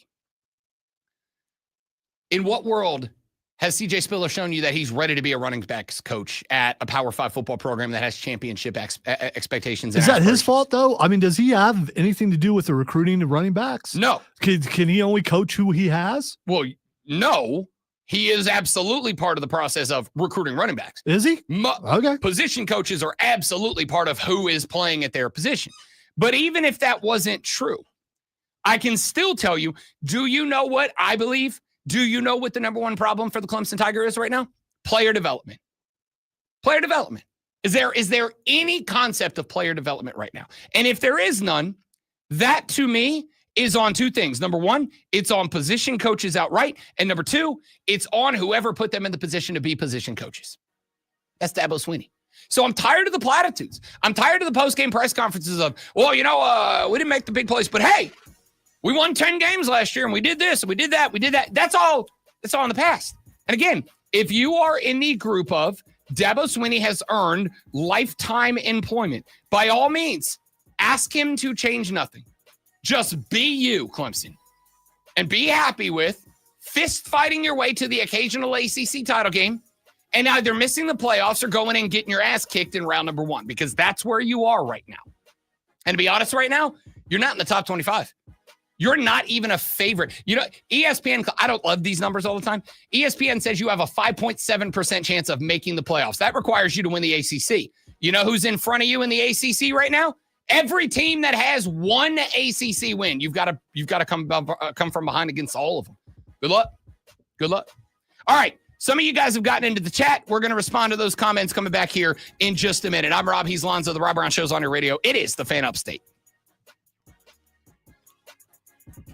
Joey B, Steve, and everybody else that is texted and chatted, y'all stay right there. I'm going to get all your comments when we come back here in just a minute. Don't go nowhere.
I'm going to make an executive decision for two reasons. Number one, shorting myself on time here. Number two, because enough of you have reacted and have commentary on the Clemson loss to Georgia Tech that I want to get your time in the sun to wrap up this hour of the show. So we will do Pause or Panic coming up in the next hour of the show. We will also be joined by John Blau of the Post and Courier in a little under an hour from right now. He covers the Clemson Tigers. We'll get his thought on the L and where Los Tigres go from here. But we have got some shout outs on the text line and on the live stream commentary. I am looking for you to add to the conversation. The text line / call in number is 844-326-3663. 844-FANFONE. You can text that number. We will read them on the air. You can call that number and get on the air. You can also join us on our live stream, which we are streaming all 4 hours of the show live at facebook.com/The Fan Upstate, The Fan Upstate on YouTube, The Fan Upstate on Twitter, The Rob Brown Show on Facebook, on YouTube, and on Twitch. Find us, like us, love us, subscribe to us, and watch us 4 hours a day, 5 hours, 5 days a week. Let's get to some of the thoughts. Texter said, here is my, it's from Joey. Here is my Nostra dumbass prediction for Clemson. I like that a lot. Yeah, I normally don't like the cursing, but that's pretty fun. I like that a lot. Yeah. Here is my Nostra dumbass prediction for Clemson and USC's final record. Both finish 5-7 with the Gamecocks getting the W in the final week. End quote. To be bowl eligible. Neither one would be bowl eligible. I thought both 5-7. Oh, okay. No, he said both finished 5-7. In order for them to South Carolina gets a win to get to 5-7. I get it now. I'm slow. Okay. But you do that. You know, I would. I don't know. Like on one hand, I would say South Carolina's win to Virginia Tech. All right, fine. Bad football team. They lost to Old Dominion and got their coach fired. Bad football team, but you won. The win against Georgia or against South Carolina State, fine. Took you a while to get going. Special teams bailed you out on that one, but you got the dub. And you lost to a good Vanderbilt team. I'm tired of y'all pretending they're not a good team. And then Clemson, you lost to LSU. Now, I will say this, as I did back in hour number 1, and we're going to get back to this here in a little while because we're going to react to our AP poll coming up here in a little while. Guys, I think LSU is overrated at number 3. I think LSU is overrated. And I think that the domination against Clemson, which it was, but the fact that you could never really pull away from that, even with the touchdown pulled off the board, you couldn't really pull away from Clemson, who is now 1-2 with a loss to Georgia Tech. Another team, good team. I'm tired of you pretending it's not, but they're 1-2. And the 1-2 was not a particularly impressive performance at home against Troy. I think LSU might be a little overrated. Lonzo sent me a screen cap a minute ago. ESPN's football prediction matchup simulator prediction thing gives Vandy, who just beat South Carolina, a 60% chance to beat LSU. That impacts both teams. It certainly makes South Carolina's L look a little better, but it kind of makes Clemson's L against LSU look a little more tragic. We'll come back around to that. Texter said, Rob, I must be mishearing you. Clemson will lose at least 4 more games this year. I appreciate the pity, but we have moved past that point now. Texter said, Cade's turf monster play about sums our season up. That's from Shane in Sugar Tit. Shane, I want to thank you for both the text and giving me the reason to say Sugar Tit on the radio one more time. Don't get ready many texts from there. We really don't. I need to get up to Sugar Tit. I still haven't been specific. I've been to Sugar Tit Distillery. Phenomenal moonshine. I need to get to Sugar Tit, South Carolina, for 2 reasons. Number 1, because I want to see what's in Sugar Tit, South Carolina. And number 2, because if I go to Sugar Tit, South Carolina, I can set the over-under number of times I say Sugar Tit, South Carolina on the radio the next day at 100. Hammer the over. Texter said, I like both Clemson and Georgia Tech, so regardless of who won, I was okay with, but I'm kind of wanting Clemson to come off the high horse because I think they're a little overrated. Not anymore. They're not rated. 2 weeks ago, we were celebrating that South Carolina and Clemson were both in the AP top 10. 2 weeks later, neither one of them is at this point. Here's a couple of comments from the live chat text. Steven, said I put the loss squarely on Cade because the fumble and the interception when we were going in obviously for at least 3 points and then not picking up enough yards for the field goal try, that was missed. Joey B says the former players who called them out are correct. Clemson does not play with any heart and hasn't done so regularly since 2020. And that lack of heart and fight starts at the very top with Dabo. Joey B, I like that text. And let me add on to it. This is why, as much as some of y'all think I'm just being a hater, man, this is why I say I'm not. Because that shucks, poor little old Clemson, we won 10 last year, we're this, we're that, we're that. This is what happens when you do that, in my opinion, right? This is my take on how that happens. I am a big believer in believing in yourself and your abilities and having confidence in yourself. Big believer. I'm working on it. That is a daily struggle for me. You know what else I'm a big fan of? Looking in the mirror at night and calling myself a piece of because I didn't do what I know I can do, right? Looking in the mirror because over the weekend I went to 209 pounds when I was at 202 a week and a half ago.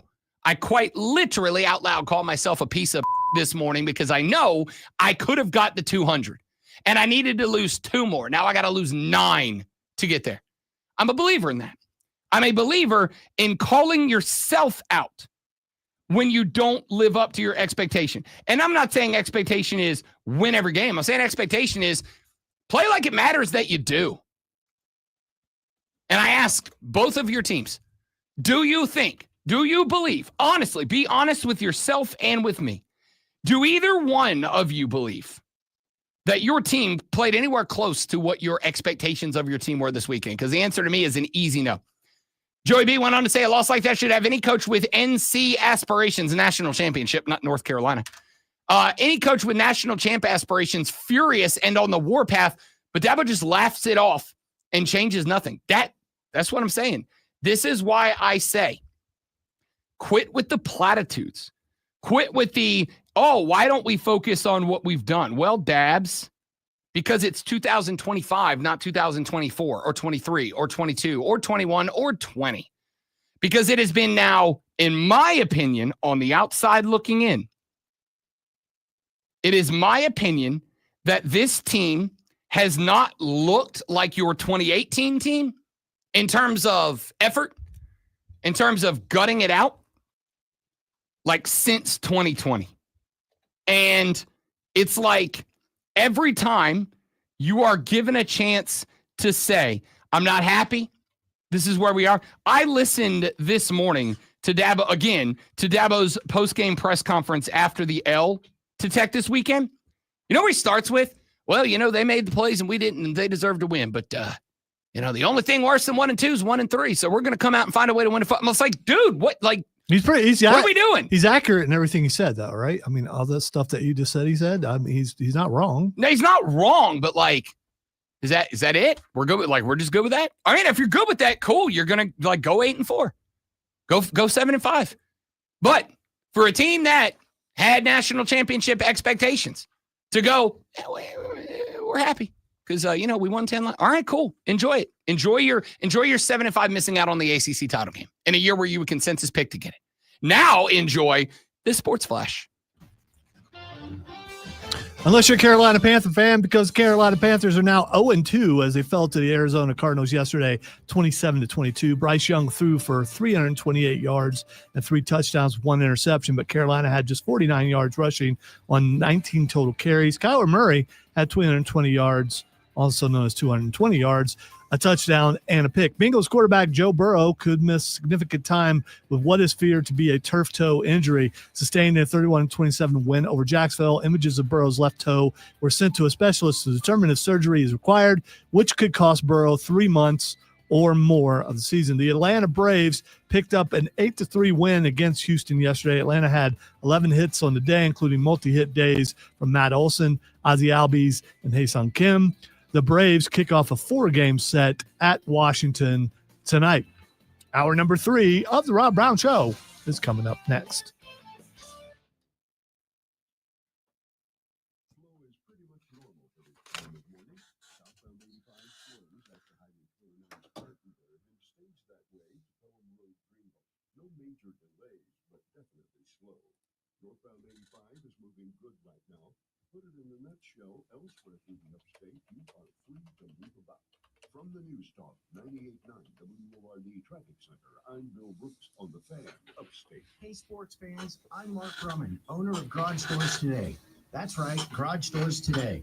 We proudly serve Greenville, Greer, Spartanburg, and the surrounding counties with fast, reliable, and honest garage door service.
the expectations are.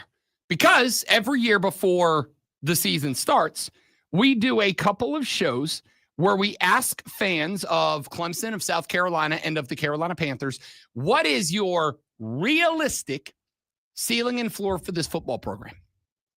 And I think once we average together all of the ceilings and floors from the fans, we kind of take the middle ground, and I think that's a fair expectation.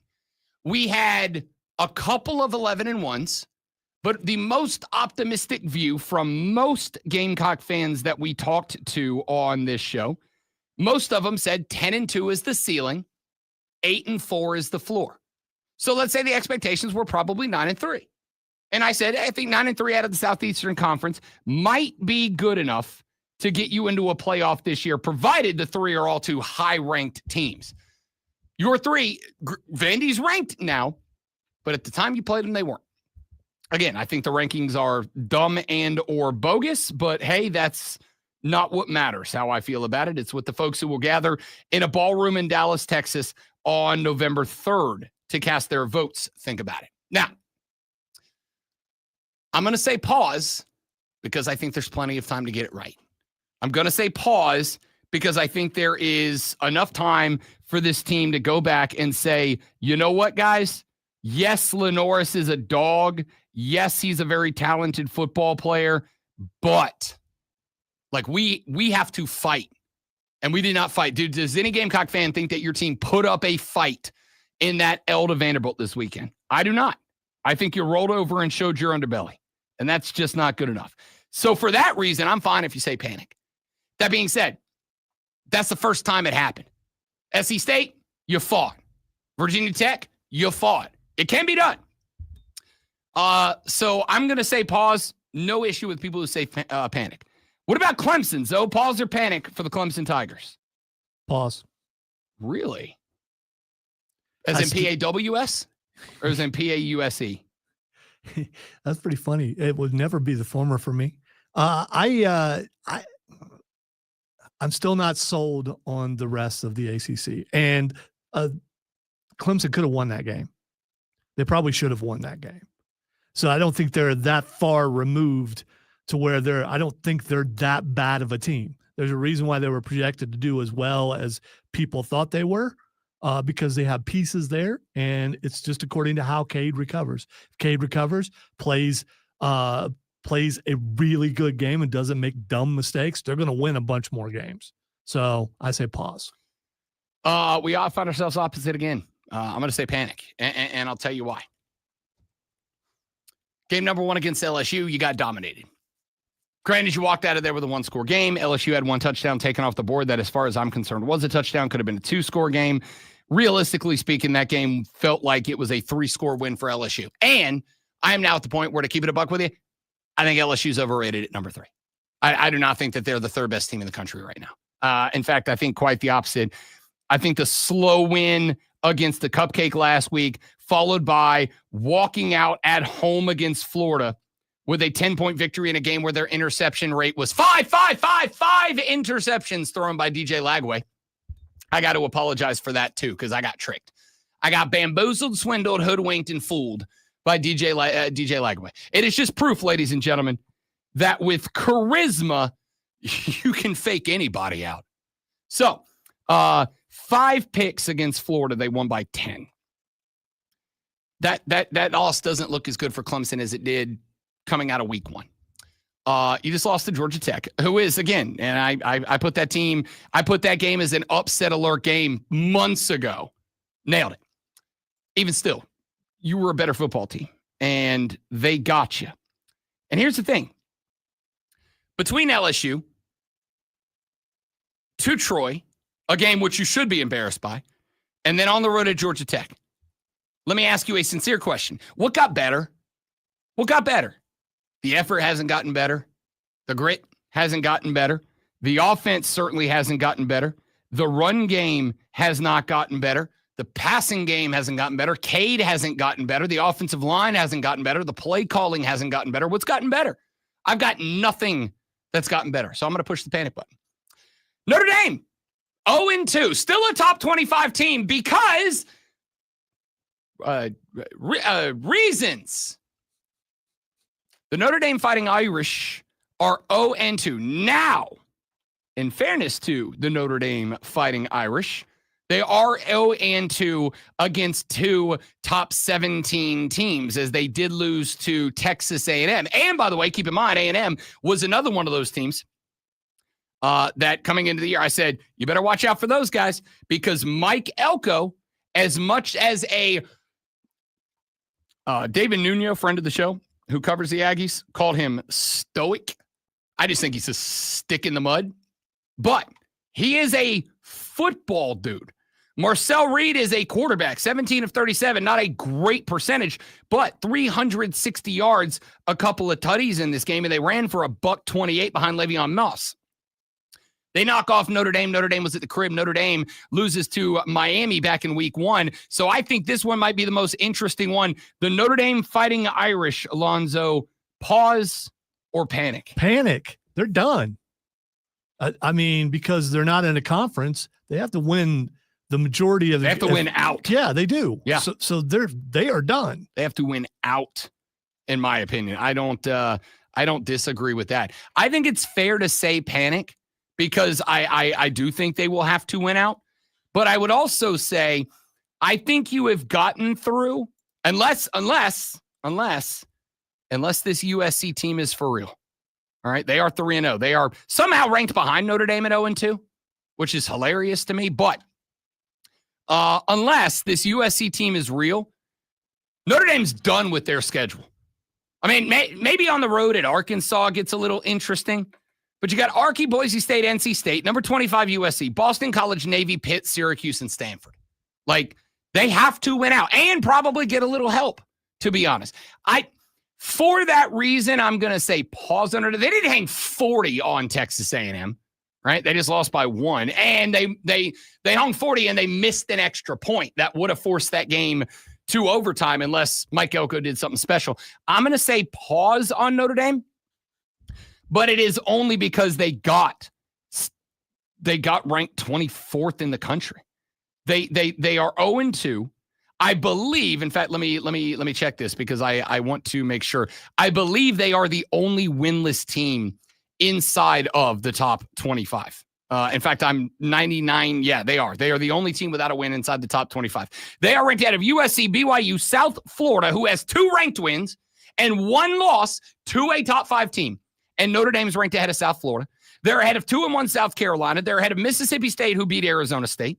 They're ahead of TCU, Arizona State, Tulane, Louisville, Nebraska, Baylor, Clemson, SMU, NC State, UNLV, and Navy. All have votes.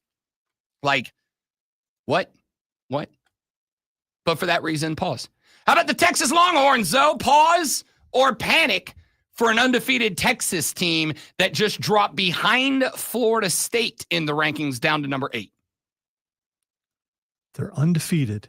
And they dropped down. Well, just because Florida State didn't play this weekend. Florida State's exciting to watch. Texas, through 2 games, they certainly Texas is still and the Texas did lose to Ohio State. That they did. Have they won an SEC game? They have not played anybody in a power conference outside of Ohio State. They have a win over San Jose State, and they have a win over the UTEP Miners, where Arch Manning went 11 of 25 for 114, a tutty and a pick. I'm trying not to be that guy, but yeah, you should panic if you're Texas. I think so, man. Like, this Texas team right now, are they beating Georgia? Probably not. Here, I'll give you where I think they are. Are they beating Alabama right now? I don't think so. Alabama put it on Wisconsin this weekend. I don't think they are. Like, it's not ideal. All right, let's get 1 or 2 more college ones in here. We'll do some NFL coming up later on in the show. This one I feel like is probably the most easy one on the list, but got to do it anyway. The Mighty Gators of Florida, Alonzo, pause or panic? Oh, panic. Yeah. We should run back into the swamp. Hide. Not great, Bob. Not great, Bob. I absolutely think the answer here is panic. I think the answer here is panic. And I'm going to say this one is really interesting because Billy Napier was the hire of new athletic director Scott Strickland. Scott Strickland, guess what happened to him this offseason? He got a big old fat raise and extension as the athletic director of the University of Florida. This is his hire. I have called out in the past, there are times where your AD is actually a bigger problem than your head coach, because your head coach might be a problem, but your AD, when that is their hire, their AD may give them too much leniency, credit, time to get it right. And the more time that you give a coach who clearly isn't working to get it right, the further backwards you end up sliding. I think that's where Florida is right now. Like, I look at the problems that the Florida Gators have, and loss to South Florida, loss on the road at LSU in a winnable game that their quarterback, who was supposed this was it. This was his year. Like, they were sold. We're a playoff team. And their quarterback throws 5, have I mentioned that yet in the show? 5 picks in that game. Of all the teams that we have mentioned so far, and we're going to do this again for the NFL coming up later on in the show. If I was Florida, I am not lifting up the plastic cover and pushing the pause button. I am carrying kerosene and a lighter to the bottom of the nuke, and I'm doing whatever I got to do to set that thing off on my own. Like, oh, this is problematic for the Gators of Florida. Problematic because, remember my biggest complaint a few minutes ago when we were talking about the Clemson loss to Georgia Tech, where I said I'm really tired of the platitudes from Dabo Swinney. I'm really tired of the gee golly gosh willikers. We're fine. We've won a bunch of we've won a bunch of seasons where we've won 10 games. Everything's amazing. Don't worry about poor little old Clemson. We got great dudes. We got great guys. We got guys who want to be here. I mean, that's all well and good if you want to be 10-2, 9-3, maybe fight your way into an ACC title game. But one ACC game deep and you are already behind the metaphorical 8 ball. Florida, just as bad. Just as bad. Because I got Billy Napier. The play calling was abysmal. It has clearly not been throttled down to take care of DJ Lagway and get him into any sort of rhythm and routine. They go into the press conference. They're like, yo, Billy, play calling on you. You good? You stay? And he's like, yeah. Why would you ask me that question? Why would you say that? Why would you, like, he was almost indignant that after his quarterback threw 5 INTs in one game, anybody would have the audacity to ask him, hey, bud, you going to change anything, or you just going to keep on keeping on? And he's like, I'm going to keep on keeping on with my quarterback who just threw 5 picks. But LSU still only won by 10. So, and for the record, that's more on LSU than it is on Florida. Florida should have lost that game by 35. Florida should have got hammered in that game. The reason they didn't get hammered in that game is because I think this LSU team is overrated. After the win over Clemson, I was like, maybe this team's for real. But after seeing what LSU did in week 2, where they looked bad against SC LSU, and in week 3, where they got 5 picks and still barely walked up out of there with a dub over Florida, and the fact that Clemson lost on the road to Georgia Tech, this LSU team might be a little bit overhyped. Brian Kelly might not be taking care of the family the way that we all thought he was. We'll see. All right, so Lonzo and I are different. He says, panic for the Gamecocks. I say pause. We're different on the Tigers. He says pause for the Tigers. I say panic. We both agree. Did you say panic or pause for Notre Dame? I forgot. Oh, panic. That's what I thought. Yeah. That's what I thought. We're different on the Irish. He says panic. I say pause. We're both in agreement that the Longhorns and the Gators need to be in a flat-out panic right now. All right.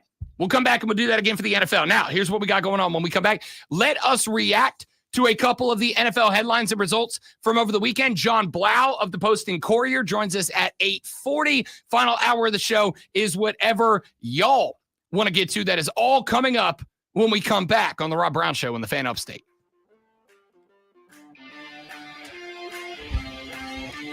Panther update did not load, and I cannot get to the FTP site. I can't remember how to get to an FTP site, and I think I'm doing it right, but I'm not sure. Do you know how to do it? Nope.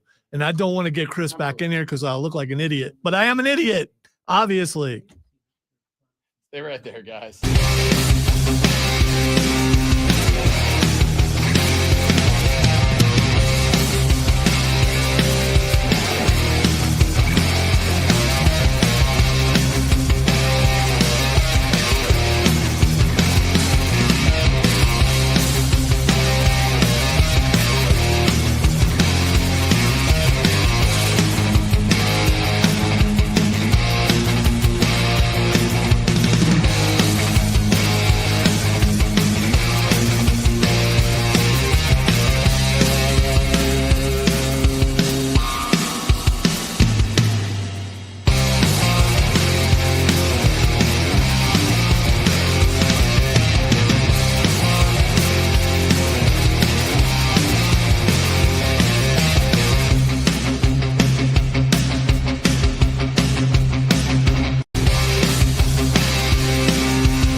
The Rob Brown Show back on your radio. It's the Fan Upstate. Rob Brown, the great one, Lonzo, and you. We've talked a lot of college football so far this morning. We got John Blau of the Post and Courier coming up in the next segment of the show. We'll get his thoughts on Clemson's loss at Georgia Tech this weekend, and we will find out what the changes, if any, will be for this football team moving into the meat and potatoes of the ACC calendar coming up very shortly. But before we get there, let's get to some of the headlines from the National Football League. Carolina. Okay. You're losing 20-3 at the halftime whistle. And it looks like this game is well on its way to being an absolute blowout. Carolina comes out. They are losing worse at the end of the third quarter. Then they go put 13 on the board in the fourth. They close the gap to 5 points. They end up with the football with just a few minutes left to play in this game. And a valiant come-from-behind effort to try to turn this into something comes up just short. Got a couple of tutty passes to Hunter Renfrow. Here's two thoughts that I had on the game. Number one, and this is the one that I think is probably going to be less controversial. I want you to hear me out and then think about how I think this is less controversial when I get to point number two. Completely unimpressed by the come-from-behind effort of the Carolina Panthers. Completely unimpressed. And I was unimpressed not because the team didn't show. This is going to be, I think, a big part of the theme of the show today. Not because the team didn't show some heart and some fight. They very clearly did to fight their way back into this one. The reason I was unimpressed is because if you watch what Arizona was doing early in this game on defense, and then what Arizona was doing in the third and early fourth quarter of this game, different football team, different style, different tactics, different effort. Once Arizona built up their lead to be a decent-sized lead, the aggression level went from like a 9 down to like a 2. All of a sudden, it was prevent defenses. All of a sudden, it was bringing 3 instead of 4, bringing 4 but never 5. They basically said to Carolina, look, you haven't really been a threat to us offensively. You've pretty much just kind of been dinking and dunking your way down the football field. So we're cool.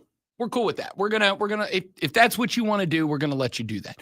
We will be fine to live in a world where you just kind of do your thing as long as you're not getting into the end zone. And then we got late into the game. Carolina all of the sudden puts up 13 in the fourth. They're down by 5. And on that final drive, with the game in the balance, then Arizona went back to playing defense the way they were playing defense in the first half. And then all of a sudden, Carolina couldn't get much going at all after that. So here's the second take. What I think is going to be the more controversial is the two, though we will find out. When Jalen Coker comes back, this team is going to have to make a roster move. They are, of the wide receivers on this team, or maybe the tight ends, somebody's going to have to move down to the practice squad or get cut outright. It's Xavier Legette. He's the guy. He's got to be the sacrificial lamb. After this game, is there a world where any of you can, in terms of football only, is there a world that you can justify keeping Xavier Legette on this roster and cutting Hunter Renfrow?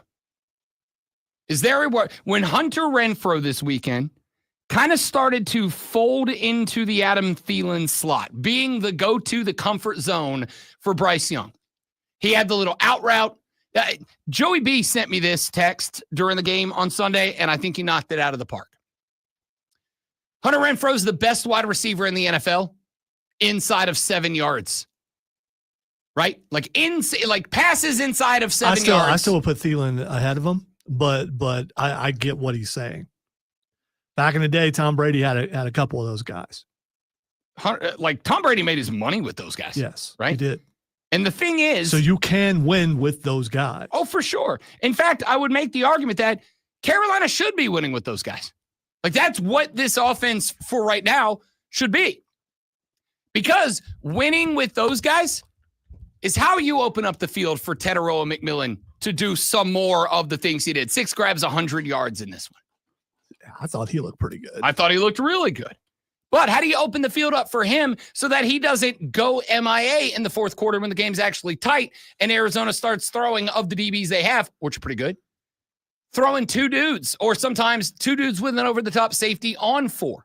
The answer is you be dominant with the underneath stuff and you don't let them do that to Teteroa McMillan. When Hunter Renfrow started getting into a rhythm, all of a sudden, McMillan started seeing a lot more single coverage. Is Arizona good? I mean, because they've only beat the NFC South so far. I mean, I have got them right now. If I'm power ranking these teams, probably checking in around 11, 10, 11. No. But I agree. I also think, again, power rankings are tough 2 weeks into the year because the sample size, especially when, Arizona's played New Orleans and Carolina. Although New Orleans didn't look atrocious yesterday. They looked great, but they didn't look atrocious. Spencer certainly didn't look bad. First multi-touchdown game. He looked a lot better. And oh, by the way, had at least 4 drops yesterday. Olave dropped 1 that would have been a touchdown. Juwan Johnson dropped 2. He did score 1 on a pretty ridiculous circus catch, but not the point. We'll come back to that later. The point here is you dink and dunk to death until you can open up the field. And I felt like once Arizona got aggressive again, I feel like the offensive line is drastically underperforming from what I expect. I feel like in part, not exclusively because of, but in part of that, although the numbers yesterday looked really good for Bryce Young, 35 of 55, 328, 3 tutties and a pick. I think there were some spots where BY is playing panicked, which, again, understandable. Just like Joe Burrow. Like, of course he's panicked playing behind what he's playing behind right now. Granted, this offensive line should be dramatically better than it is. Was that the Nickelodeon game? Because I saw some slime stuff on the. Oh, no. Oh, literally. I have because no they idea. replay that later with the Nickelodeon stuff on there. I don't know. Also, somebody earlier called it the McDonald's Happy Meal Bowl. It was Steven. That was great. Good job, Steven. I was bringing that up to get back to that comment because I saw the splash and thought, what better quarterbacks for this to be the Nickelodeon game? Oh, Kyler, I need to work on your fashion choice, buddy. All right. Did we see them side by side? Because I don't. You know what? I didn't even think about looking for that. I don't think we've ever seen them side by side. There's got to be a post-game handshake, right? Yeah, because got to be. We got to see if we can find that. I am so curious. Yeah, we got to see if we can find it. Yeah, because Kyler Murray's 6'3", from what we've been told. So that's got it. Like he had a dwarf BY. I have never laughed in the face of anyone before like that. That was just. So I was unimpressed by the comeback, and after having watched this game, Xavier Legette's got to go. He's just not there. All right. And after the offseason that you had, I'm not saying I expected you to show up at the beginning of the year and look like Calvin Johnson.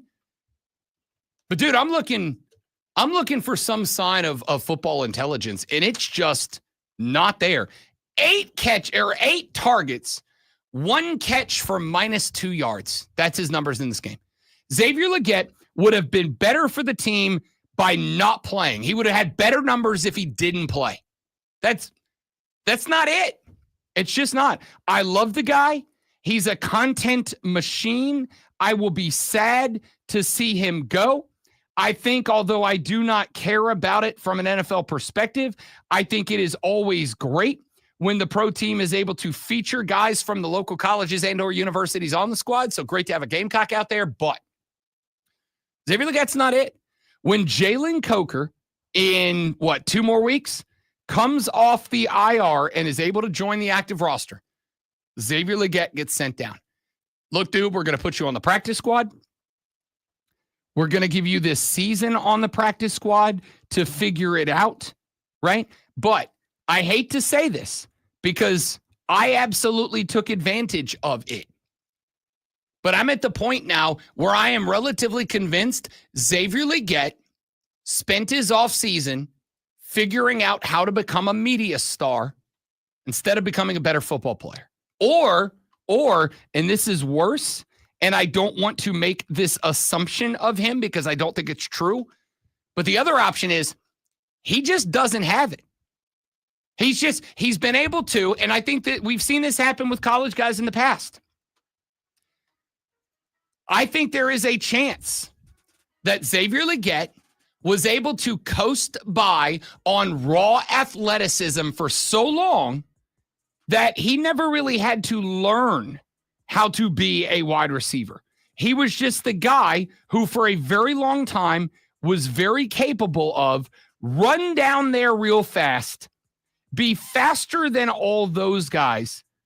And these quarterbacks, knowing how talented you are going to find you. Just get down there, get one-on-one with a DB who's half your size, and Spencer Rattler will find you somehow. And he never had to play wide receiver. And I think it's shining through right now. I called him out on it last week. It got worse this week somehow. When Jalen Coker comes back, Xavier Legette is the roster spot sacrificed for him, not Hunter Renfrow. I've got to have Hunter Renfrow on this team. Xavier Legette's added nothing this season. It pains me to say, but it's nothing. James said Panthers have an O-line problem. I agree, which sucks because on paper they're one of the best 10 offensive lines in football.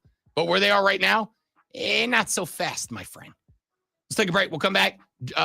John Blau. I know this. We do it every Monday at 8:40, which is up next. John Blau with the Post and Courier breaks down the Georgia Tech loss and where Clemson goes from here next on the Rob Brown Show in the Fan Upstate. All right, guys, pardon us while we get Johnny B lined up. Y'all stay right there. We'll be right back. Don't go anywhere.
Pretty good punch. Exactly. Okay. All right.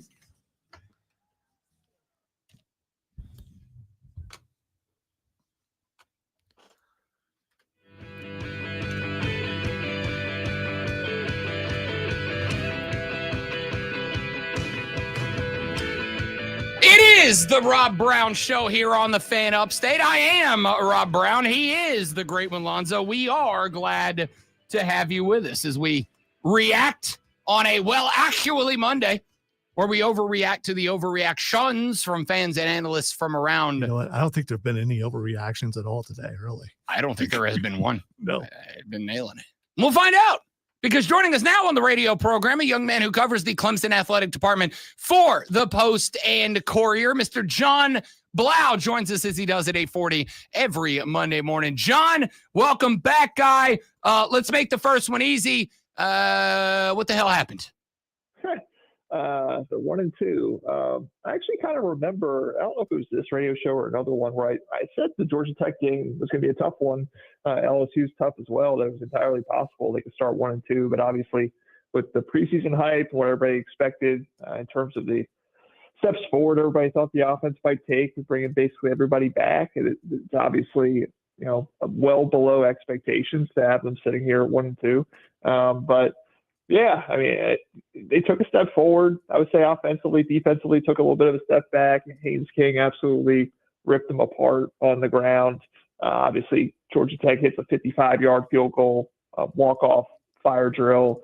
So it was a close game, but at the end of the day, obviously, again, a lot of panic and a lot of disappointment from Clemson fans right now. Without a doubt, John Blau, and obviously plenty of blame to go around from those Clemson fans. We have had some of them that have wanted to put it on Dabo. We have had a lot of them want to put it on Garrett Riley. Some of them have started to put it on Cade Klubnik, Adam Randall, insert your player of choice here. A lot of different places to put blame. And I know it's not our job to put blame on anyone, but if I had to ask you, if you had to, or talk around it if you wish, what would you say was the biggest one or two problems that led to this? Or, and to me, this is kind of the answer. I've had this game as an upset alert since well into the preseason. Is Dabo right in just saying, hey, that's a really good football team and we just got beat? Yeah, I mean, he's sort of right. I mean, I think it's a lot of different things. Again, I'm going to end up probably, like you said, talking around the answer. But offensively, better than they've been, but still not, as consistent as you need them to be. Obviously, those two turnovers from Cade Klubnik, the fumble on the first drive, it actually seemed like he had a nice rhythm going, and then he fumbles it on a run. Obviously, the interception in the red zone, the drop by Wesco on third down, just not the explosiveness that you expect. Better, but not quite where you want it to be. Obviously, defensively, again, Dabo is talking about softness on the edge. I mean, the corner's not really tackling well in space. The tiger position, the hybrid nickel defender in that defense, not really making tackles, not making plays. And then, you got to point to the very top at Dabo, because obviously he says, like he has, that, we're a couple of plays away from being 3-0, which is true. Obviously, they drove all the way down the field at the end of the LSU game, almost tied that game up. Obviously, again, fire drill, field goal at the end against Georgia Tech. But obviously, this program's been in better places. They obviously went to 6 straight CFPs, won a couple of national titles in 3 years. And you used to have those games where you made a few mistakes, but you were so much more talented than the other team that it still was a 10-point win, a 14-point win, a 3-point win maybe. But now those closer games have become really close, and now close losses, which that's a little bit of a regression. Is that just the quarterback? Is that other issues across the roster? But this isn't the same Clemson program that people were accustomed to watching in the 20 teams, and and that's led to, again, another not so great start for them. John Blau from the Post and Courier joining us here on the Rob Brown Show and the Fan Upstate. That is certainly something I've said a couple of times so far this morning, John. It doesn't feel to me, and I'm just a nobody moron with a microphone, but the one thing I would say about this team is It feels disjointed. It does not feel like it has the chemistry that those primetime Dabo Swinney teams had. It feels a little disjointed. There are spots where it feels like Cade's not in sync with the offense. The offense isn't in sync with each other. Where is that? Is this that Dabo philosophy and it's preventing the team from enhancing? Is it a roster building problem? Or is this just kind of a mystery that it's on Dabo to find out? Yeah, I mean, it's always hard from the outside to really know. Obviously, are the players being put in the wrong positions? Is it the coaching? If you had a different offensive coordinator, say, could they get Cade to see things clearer and be able to, maybe dial up some better plays and put him in better positions? Or is this, pretty good play calling, but the quarterback's not executing, things like that? But I do think it's fair to point, a lot at Cade, just in terms of, not really being able to always find the right read, turning over the ball, things like that, things that he can clean up. We saw him do it better last year, but it's probably fair to say he has not taken the step forward. I think we all maybe thought, that trajectory continues to point up. He made that jump from sophomore and junior year. That there'll be another jump junior to senior year. We just really haven't seen that thus far. Doesn't mean it can't happen, but haven't seen it thus far. And then, Adam Randall has ran the ball really well. He had 5 yards per carry. Obviously, he had that huge, I think it was 30-yard run on a 3rd and 22. They obviously don't take the lead without him. But at the same time, the fact that a converted wide receiver is your number one running back and there isn't somebody else there, that is probably another area you can point at in terms of the running back recruiting, in terms of the level that room is at. Is not where, obviously, when you had the Travis Etienne's, the Wayne Gallman, some of these other guys in the past, you don't really quite have that right now. And so I think that's a huge issue as well. Defensively, obviously, weren't good last year. It feels like they've taken steps forward, but you would also expect that with a new scheme, they're going to get better as the year goes on because they're not 100% there yet. So I would say most of it goes on the offense, maybe a little bit of player identification and recruiting, roster construction. Unknown as far as, again, coaching and what they could do better there, just because I'm not in the meetings. But definitely, again, some issues, not where you want to be for sure. John Blau joining us here on the Rob Brown Show in the Fan Upstate. So I'll ask you a question that I asked of Clemson fans earlier in the show, John Blau, who said I was probably jumping a little far as hitting the panic button, which because of the heightened expectations coming into this year, consensus ACC champs, threatened to win the Natty, et cetera, you started 1-2. If I asked you what's gotten better from week 1 to week 3, if we're trying to find the silver lining, to be optimistic, hey, 10-2 is still out there, to, win an ACC championship, tough, you're behind the 8 ball, but still very possible. But you got to be getting better week by week. If I ask you what's gotten better, do you have an answer for that? Yeah, I mean, I would say the offensive line played pretty well yesterday. Not yesterday, 2 days ago. Considering the fact they're still missing Tristan Lee and they did not look, that good against Troy. I mean, there was a step forward taken there. Again, I'll even say Cade has looked better. The LSU game was really bad. Just looked very panicked, not good at all for a half, not very good against Troy. And he was better for most of the game against Georgia Tech. I would say that, defensive linebackers have played pretty well. The safeties have been better maybe than you expect.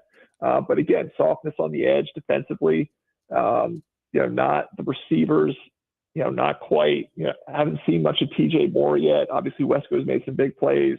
That one drop was huge in the loss, but I guess, again, I'm veering off to negative things. I guess just staying on the positive. Yeah, I would say they've taken steps forward offensively. It's just not enough steps forward, but certainly possible in the coming weeks.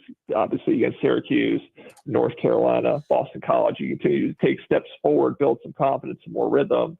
Maybe this could be, a slightly more than competent to good offense. Does it become a great elite offense like we were all expecting? Remains to be seen, but maybe you can get to a better place where you play a little more complementary football and win some football games. I heard Dabo specifically use the words complementary football. And I mean, I think anybody who watched that game gets it. It did feel, like I said, disjointed at a number of times. Last one, John Blau, I'm going to let you go. You've got 3 games in a row where you are a clear favorite, like you mentioned, at home against Syracuse this weekend. Then you're at North Carolina, at Boston College.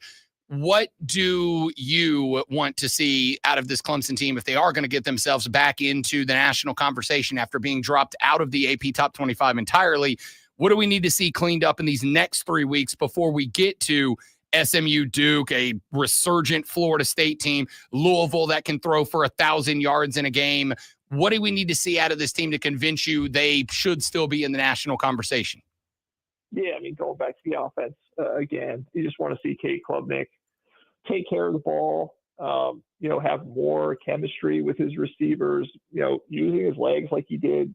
That's something I should have mentioned in the last question. I mean, the fact that he was running the ball better with his legs, kind of adding that dimension. You don't want to see him running it, 15, 20 times like a Haynes King, but you want to see him run it about 7, 8 times, pick up some yards, keep the chains moving. And so do all that offensively. You want to see the offensive line continue to protect him well. There were some good pockets, and obviously establish the run. Don't get away from it. Again, Adam Randall, has done a good job. Maybe get, Gideon Davidson, David Uziamume, some of these other guys involved. Maybe get a little bit more of a dynamic run game going there as well. You just want to see that offense continue to take steps forward, continue to, find more of a rhythm, make some more big plays, and obviously stop turning the ball over, because that will absolutely kill you. John Blau covers the Clemson Athletic Department for the Post and Courier. Kind enough to join us every single Monday morning at 8:40 to break down all things Clemson Tigers. My man, appreciate it, John Blau. Hopefully, we're having a little bit of a different vibe in the conversation next Monday, brother. Appreciate you. No problem. Appreciate it, Rob. You got it. Anytime. John Blau of the Post and Courier. We do appreciate his time every single Monday. When we come back, we'll react to John's interview. We'll talk a little bit more college football. We play Pause or Panic with the NFL. We talk about some NFL headlines and more. All of that comes after a guy whose heart, effort, and grit is never questioned. Lonzo with the Sports Flash.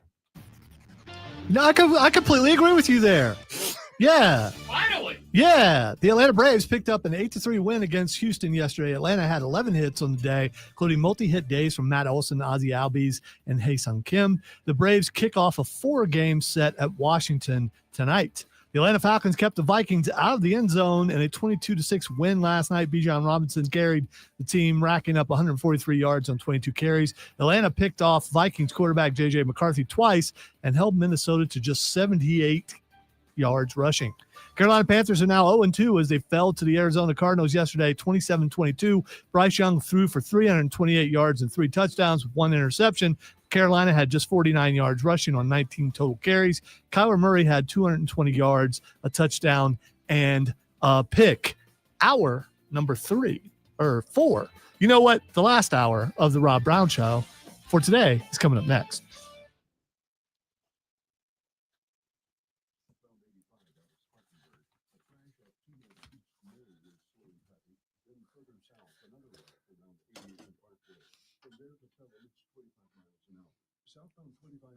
Does anybody really know what time it is? Does anybody really care?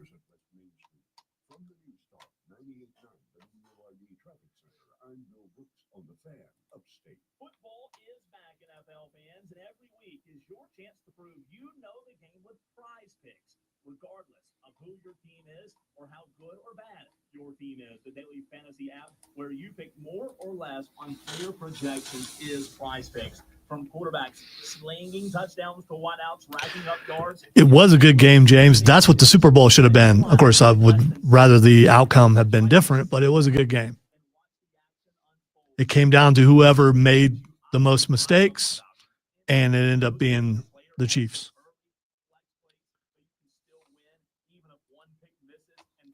Unfortunately for me. When you are right, NFL fans, don't miss this opportunity. Download Prize Picks today and use code COLE, C-O-L-E, for $50 in lineups after you play your first $5 lineup. That's code COLE for $50 in lineups. Prize Picks, it's going to be right. Must be present in certain states. Visit prizepicks.com for details. Hey, sports fans, I'm Mark Brumman, owner of Garage Doors Today. That's right, Garage Doors Today. I'm not yelling, screaming guy that just goes nuts after his team loses and all that kind of stuff. But after the Chiefs-Philadelphia game, I just felt tired, disappointed, and just had to go to another room and play a video game and just get away from football for a while.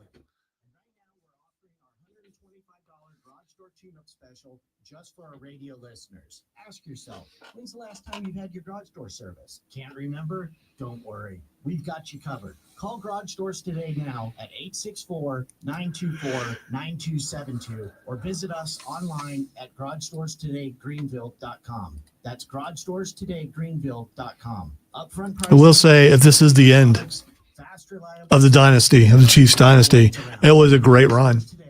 It was a lot of fun. I don't think it is the end, but if it were the end, got 3 Super Bowls. I mean, come on. With over 35 years of helping clients navigate divorce. Divorce touches all areas of your life: your home, savings, retirement, and of course, kids. So when you find yourself facing divorce, you need a partner you can count on. If you are facing divorce, contact Cordell and Cordell today at 1-855-GET-METER.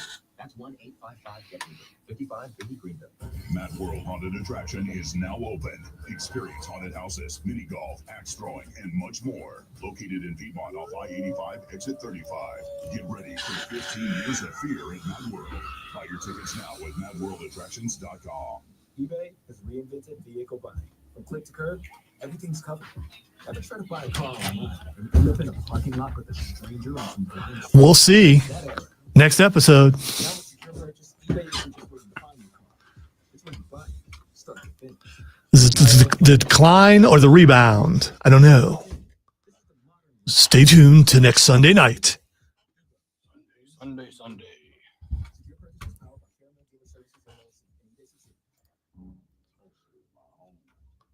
Tulsa's my home now.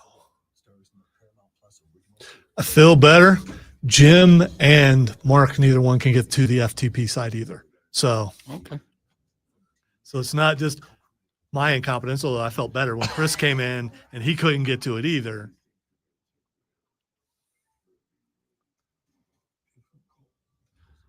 They've been having a lot of trouble with their site and been having to email their stuff. So.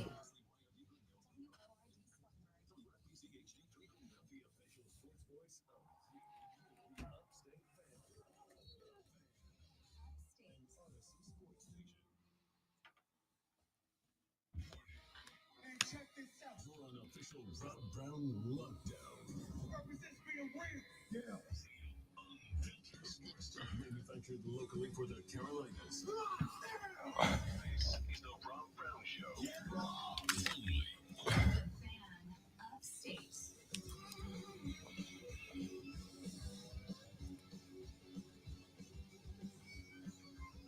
Wonderful.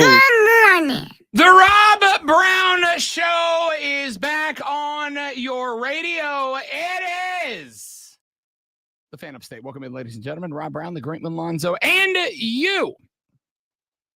Be a part of the show, 844-326-3663, 844-FANFONE. You can text that number. We will read it on the air. You can call it. We'll put you on the air.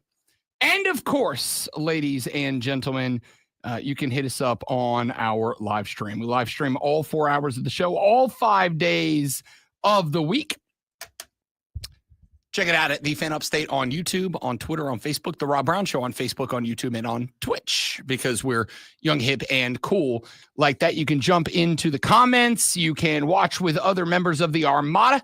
Sup, bruh? And more. We'd love to have you in that spot. All right, let's get to some National Football League. We've talked a lot of college football so far this morning, and we will get back to our college football here in just a little while from now. But we're playing a little game that we call Pause or Panic. The game is very simple.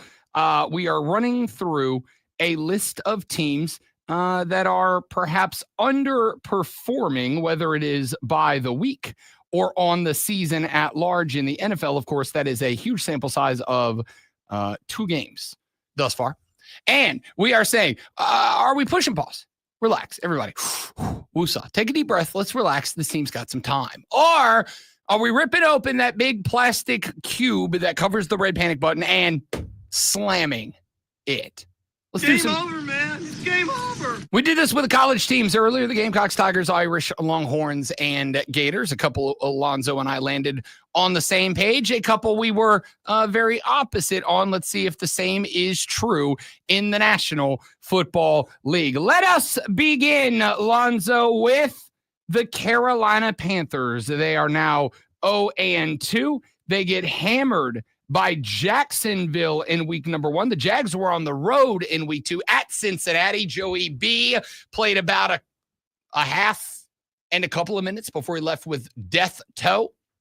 And the backup quarterback, Jake Browning, came in and had himself a pretty good day against the Jags. Trevor Lawrence was not bad in this game, a multi-touchdown TD, but the team that smoked Carolina in week number 1 loses in week number 2. On the flip side, the team that just, we can say, valiant come from behind effort for the Carolina Panthers, they were down 20-3 at the half. But at the same time, I've already pointed out, not super impressed by it because I think Arizona went into cruise control defensively in the second half of that game once they built up the big lead. Once Carolina got the onside kick down 5, and it was like, oh, this is a real thing that is now happening to us, really. I think Arizona went back onto the throttle, and because the Panthers got lulled into a false sense of security that, hey, we can do this, once Arizona actually played aggressive NFL defenses again, it all went downhill, and the Panthers in the fourth quarter game-winning potentially drive went back to looking like they were not a good football team. 0-2. And by the way, the Cardinals needed everything they had to get by the Saints in week number 1 on the road. Pause or panic on the Carolina Panthers? Pause, believe it or not. And here's the reason why I'm looking at standings because I was curious. Falcons are 1-1. Sure. Panthers and Saints both 0-2. Bucks are 1-0, but they play tonight. Yep. So we'll see how they do. So the Panthers are only just a couple games out of first place, right? I mean, if Tampa loses tonight, they are a game out of first place. No divisional losses yet. Right. So, I mean, that's the thing. And it is the NFC South where 8 to 9 games will win the whole thing. Sometimes less than that. So don't panic, but like on the edge of again, it depends on the expectations. A lot of people picked the Panthers to win the South, including you. Yep. I did not, but that's fine. I still picked Tampa Bay to win. The Panthers still could win the South. They absolutely could. It's only 2 games. I'm not going to panic yet. I think that's very fair, and I'm honestly with you. I think that you are looking at a couple of different things. I think you're looking at an offensive line that is, yes, underperforming so far, but I would also say, again, move some guys around, had some guys that were injured throughout the preseason.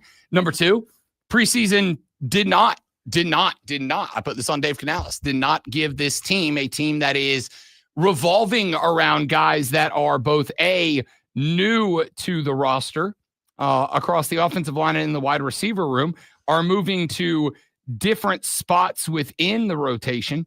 This is why I got kind of ticked off, to be honest with you, after preseason game number 1, when Dave Canales was like, yo, all our starters are playing 2 quarters for at least the first 2 preseason games. And then they didn't do that. Preseason game number 1, the Panthers offense looked okay right out of the gate. And then they played like 3 or 4 series and they pulled them. Game 2, same thing. Game 3, hardly played at all. I don't think you gave this team the opportunity to find any sort of comfort in each other in the preseason. And I think it's come back to bite you in the ass. James on the live stream just said Carolina just looks unprepared. I agree. And I gave you the reason for that. Like, there's no reason these guys didn't get more snaps in the preseason. Oh, we're afraid of injuries. Well, but there are moments. The flash is there. Where it's like, oh, okay, if they could do that like semi-consistently, they'll be competitive in games. Yeah. The flash is there. Like, it's right there. So I will say pause as well on the Carolina Panthers. I think it is possible that as early as next week, certainly now in week 4, if we're looking at 0-3 or 0-4 after week 4, then we got a different story. But right now, I would say I'm going to say pause. Zoe, what about my New Orleans Saints? 0-2 on the year after they have now 2 games in a row where they gave what they had to give, and it just wasn't quite enough. Week number 1, an opportunity late in the game to knock off the Cardinals. Juwan Johnson drops a ball in the end zone that would have sent the game to overtime. They lose by 1 score. Yesterday against San Francisco, although no Brock Purdy, no George Kittle, no starting left tackle. They also lost a couple of guys, including Juszczyk in game against a battered and bruised 49er team. The Saints were right there in it. Spencer Rattler records his first multi-touchdown game. Could have had one more. Olave dropped one in the end zone. That would have been a score. Why when an Ohio State player drops the ball, you look at me accusingly? No, I was just looking in that direction. No, it's just like it's my fault. Because you guys are wide receiver you. It's not changing anything. Unacceptable to drop. The best in the world drops one every once in a while. I'm not saying he is, but you know. It did have a pretty good day overall, did Chris Olave. Rattler looks fine. Defense had moments where they, in Arizona and San Francisco both, moments where you go, okay, better than expected, and then moments where you go, what the hell is that? Like they fought their way back into the game, and then they let Juwan Jennings go off for like a 60-yard touchdown catch that it's like, did y'all he's allowed to do that? Did we forget about that? Pause or panic on the New Orleans Saints. All right, I'm going to say pause, and here's the reason why. I've been sold a bill of goods by one Rob Brown, and I believe it, who poor mouths his team to no end. And it's like, so you start thinking, well, maybe he's right. Maybe they're not that. And from what I've seen, the last 2 games, the potential is there to win some games. And they were picked to be the cellar dweller. Not so sure they're going to be that. So I say pause. Ball bounces a different way a couple times. They win those games. It's not like they're getting blown out. I mean, there was a drop or two that probably changes the outcome of that game, right? There were in fact, there was one aside from the Olave snag. There was one that kind of blew my mind. Rattler did an outstanding job extending a play under pressure. Looked over. Juwan, tight end, is over on the left. Throws a good block. Turns around. He's the emergency relief valve, right? Rattler hits him in the friggin' numbers. I mean, bang, right in the chest, on the run, hits him in the numbers, and he just drops the ball. Just like dry. He looks at Rattler, and he puts his hand up like, my bad. It's like, yeah, no, we know. Yeah, everyone knows. We know. We saw it. They showed the replay on that. There wasn't a dude within 15 yards of that guy. Like, he catches that ball. It's a first down. On a play that should have been a sack loss for 7 or 8, Rat Daddy scrambles around, gets open, finds Juwan. He just drops the ball on what would have been a first down. If those things get fixed, and by the way, he would turn around like a drive or two later and have a circus catch of a fall away fading touchdown on the near corner that Rattler threw a piece of art of a football, and he made a ridiculous. I'm like, how do you make that ridiculous ass catch, but you drop one where you're by yourself that hits you in the numbers? Throughout time, we have seen players like that the gimmies are a problem because it's too easy for them. But if you throw something that they shouldn't be able to catch, they do almost every time. And he's one of those guys. Yeah, dude turned into Calvin Johnson for no reason. Like, it was unbelievable. I'm fine with pause. I still don't think this team is very good. I just don't think they'll be competing for the number 1 pick like a lot of people thought they would be. Zoe, let's flip it over. Let's go to your squad. 0-2 for the first time since Patrick Mahomes was a rook. The Chiefs drop one to the Eagles in a Super Bowl rematch. Philly comes into town, gets the better of Kansas City. The very, very, very, very, very long road loss in week 1 against the Chargers down in Sao Paulo, Brasilia. Pause or panic on the Kansas City Chiefs? Okay, I'm going to say pause, and here's the reason why. That's how the Chiefs win or lose like they did yesterday. I will say that it hit me pretty good yesterday. It usually doesn't, but this is what the Super Bowl should have been. Instead of that blowout thing that we saw a few months ago, it should have been this. This is a back and forth game, 2 really good teams, and mistakes are what cost the Chiefs the game. And, you know, the interception in the end zone by Kelsey. Yep. There's also, which I couldn't believe, Andy Reid went for it on 4th and 2 on their side of the field. He never does that. And that, if I recall, ended up for points for Philadelphia. Kansas City had a receiver wide open, and Patrick Mahomes missed him, and Juwan Taylor should be traded. So there's a lot of things. And I even mentioned Juwan Taylor that the coaching staff is on him for how many penalties he's getting. As it should be. And I'm like, finally they're doing that. So I'm not panicking. I also had a thought yesterday. It was like, man, if this was college football, it's over. But it's not. It's not. It's the NFL. It's not about rankings or anything. It's about record. And they can get back in there. And it looked like they were down and out a couple of years ago. And they were able to pull it together after the Raiders beat them down. They were able to pull it together and ended up, I believe, in the Super Bowl that year. So I am not panicking. I am pausing. If we get to 0-4, the panic is full on. I think that's fair. I look at Kansas City, and I honestly completely agree with you that this loss, this was not so much. There was a really funny interaction at the end of the game where Chris Jones looked at Jalen Hurts and he's like, dog, you got less than 100 yards in this game. And Jalen was like, yeah, but we won the bleeping game. And it's like, yeah, you did. And you did it because, again, like Saquon Barkley is Saquon Barkley. You can do everything you want to do to stop this guy. The best you can do is hope to slow him down. He's still Saquon Barkley. But I firmly agree with you that this game was lost by Kansas City mistakes, not by Philly being like a clearly better football team. I owe you an apology about the ball tracking thing. And they probably should do that more often, I guess, because it looked like they got a first down with the tush push, and then they did the ball thing, which they haven't been doing as much. Have you noticed they don't really use it? They talk about they don't really, but they use it on that. I think they should use that on that play every single time. If you don't use it on any other play, use it on that one where you cannot see the ball and you cannot see the ball carrier. It makes sense there. I think the interesting thing about this, and I noticed this during I forget what game it was. By the way, it didn't look like they were going to do it until the announcers mentioned it, and then all of a sudden they did it.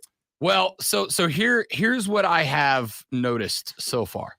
They apparently are using it in games, but, and this is a very TV reality, I think the novelty of it has worn off, because I noticed that in at least the Saints game, and it may have just been because I was watching like 6 different games at the same time, but there was a spot in the Saints game where it was used, and they didn't really talk about it on the broadcast. Like, I heard the referee in the background that was like, after replay analysis, the ball has been moved to, like, announce that it was because of that. So I think it's one of those things, whether this was the directive of the National Football League or whether it's just because, all right, we've seen it play out in person. It's probably heightened drama after a tush push because of how impactful that play has been on the NFL.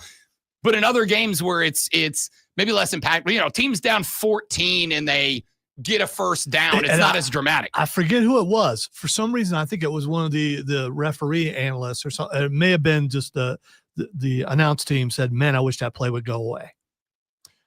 No, I actually know exactly what it was. It was Pereira. It was Mike Pereira. Yeah, because, so it was what I was saying. It was Mike Pereira. Yeah. They asked Mike Pereira, the rules expert on the CBS broadcast. They brought him in and they're like, all right, man, now you've seen it. We've seen the replay, and what's your reaction as official? And he said, and I quote, I'm only going to quote the first sentence because I can't remember the rest of it. But he said, I'm done with the tush push. That's what it was. Yeah. He said, I'm done with the tush push. And they're like, whoa, what now?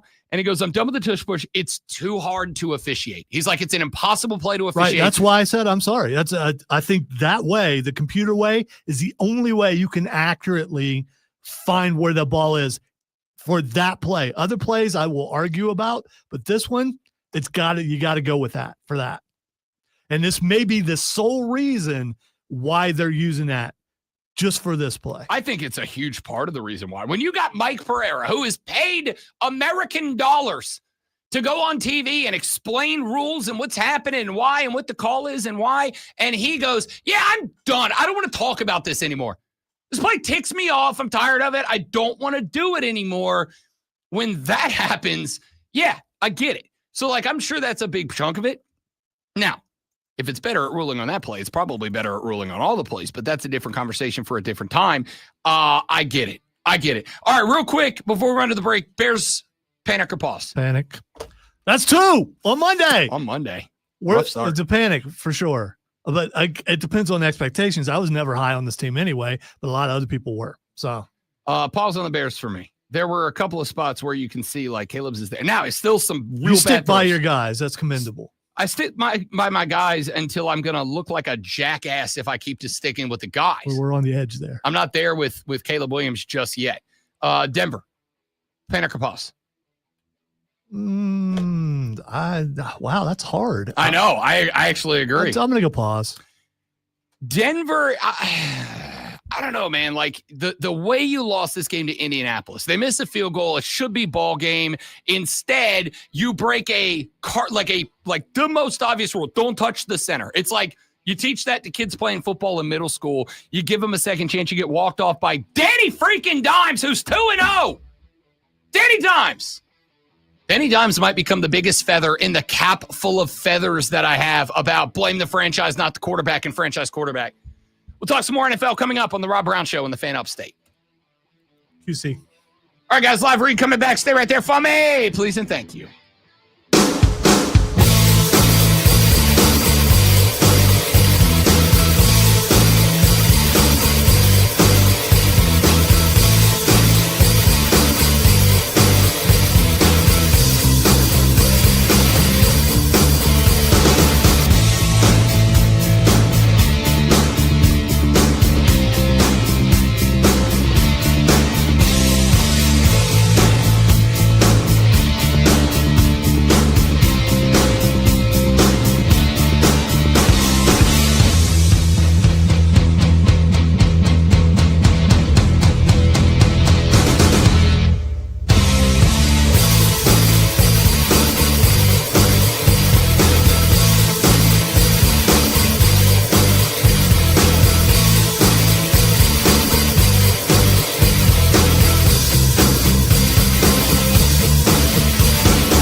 The Rob Brown Show back on your radio. It's the Fan Upstate. Rob Brown, the Great One Lonzo, and you talking some National Football League. We did get some news earlier in the day.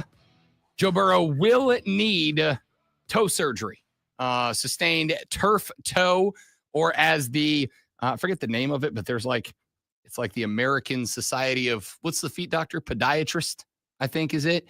They wanted to change the name of turf toe to death toe because apparently it's a genuinely serious injury. Like it has kind of a goofy name attached to it. Anyway, Joey B will need surgery. So he is going to be sidelined for a minimum of 3 months, according to Adam Schefter, who tweeted that information out earlier this morning. I'm just convinced the football gods hate Cincinnati. They just hate that city. Like you got a little taste of the Super Bowl action in the early Joey B career, and now he's just stacked up injury. And before anybody starts today jumping on the Joe Burrow is injury prone and therefore overrated wagon, because I guarantee you'll hear that Not today. going to say overrated, but injury prone, I think might be a thing, and not his fault. But are injuries ever anyone's fault? Oh, he just gets hurt because, well, I guess if you get multiple concussions because you don't know how to play without, going head first all the time, that's kind of your fault. But his injuries are all kind of different. It's not like it's the same injury. So I used this example earlier, and I'm gonna shape it up a little bit. How is Christian McCaffrey injury prone and Joe Burrow not? Because Christian McCaffrey gets hurt playing football, and because Joe Burrow is playing behind 5 subway turnstiles called an offensive line. Doesn't Christian McCaffrey also play behind an offensive line? Let me shaping my example up a little bit here. Shaping it. I'm going to shaping it up here a little bit. Put some hair gel in it. There are 2 people that we are talking about, Joe Burrow and Christian McCaffrey. For the sake of my metaphor here, let's say there are 2 guys that keep going to the hospital because they keep getting hit by cars. Now, guy number 1 regularly runs back and forth across Woodruff Road, no problem. But every now and then he gets hit by a car. And sometimes he gets hit by the car and he's fine, and sometimes he gets hit by the car and he's in the hospital for months at a time. And then there's a second guy. And this guy doesn't run across Woodruff Road. He doesn't want to run across Woodruff Road. He wants to stand there on the side of the road and just watch the cars go by. And every now and then, I run up behind him, grab him by the back of the pants, and throw him into Woodruff Road. Now, the guy who is running back and forth across Woodruff Road, repeatedly getting hit by cars and hurt, that guy's injury prone. The guy who is standing on the side of the road and I repeatedly throw him into traffic, that guy's not injury prone. He is hurt by the situation. It is not on him that he keeps getting hit and hurt by cars. That's on me because I keep throwing him into traffic. In the metaphor, the guy who is actively running back and forth across Woodruff, he got himself hurt by doing it. He's injury prone. The guy who is standing on the side of the road and keeps getting lifted up and tossed into traffic and therefore hit by cars on Woodruff Road, that's Joe Burrow. He doesn't want to be out there. He doesn't want to be playing in traffic, but I keep throwing him into traffic and he keeps getting hurt by the traffic. That's not injury prone. That's being hurt by someone else. And in this metaphor, I'm the Cincinnati Bengals who keep throwing Joey B into traffic, watching him get hurt, and then going, we can't trust you, dog.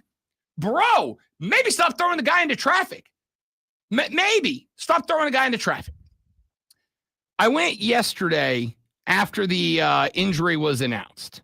Now, at the time, it was still up in the air. They had to send his MRI off to I'm assuming, orthopedic surgeon / podiatrist to determine, like, is this really turf toe? There were a lot of folks who were hoping it was just going to end up being like a high-grade strain of the toe. Maybe he'd miss a couple of weeks, but he'd be all right. I went to the Bengals subreddit yesterday because there's very few things on planet Earth more delicious than fans who are freaking out and angry. Like, angry fans are some of the funniest people on planet Earth. So I went to the Bengals message board on Reddit, and I learned some things about Cincinnati. Like, for instance, did you know that the Cincinnati Bengals have the smallest scouting department in the NFL by a lot because their owners refuse to invest in it? Now, this is a fan opinion, but I went and I looked. Their scouting department's like 3 guys. It's like 3 guys that they have to scout everybody to determine who's going to become the next Cincinnati Bengals. This program, this franchise. They should hire Connor Stallions. He's available. Literally anybody could hire me and it would be a step up. Like, just anybody, just bodies, just anybody who can even pretend to claim the title of ball knower right now. This team has for years now, according to Bengals fans, and I'm inclined with like 6 minutes of Googling, I'm inclined to believe what I've read. This team consistently goes and just does not find guys. They are, you know what they are? They're Jerry Jones without the drama. They know best. They've made billions of dollars. And man, if you've made billions of dollars, you must be the smartest guy in every room, because that's how you operate. You're just smarter than everybody else. And that's what they're doing. And so Joey Burrow, by way of playing behind 5 wet paper towels called an offensive line, he goes down and he's hurt again. I'm tired of it, dude. I'm tired of it. And I'm tired of it. Rob, you know, other people, other quarterbacks, big name quarterbacks, big time NFL quarterbacks play behind bad offensive lines and they don't get hurt. Like who? Like just about everybody. They don't. Everybody's got a bad offensive line. Well, yeah. Well, I mean, you know, there's not too many great offensive lines out there. I'm just saying he sounds injury prone. I don't want him to be. I like Joe Burrow, but I think he's injury prone. Every year it's something else, and you can make an excuse for it.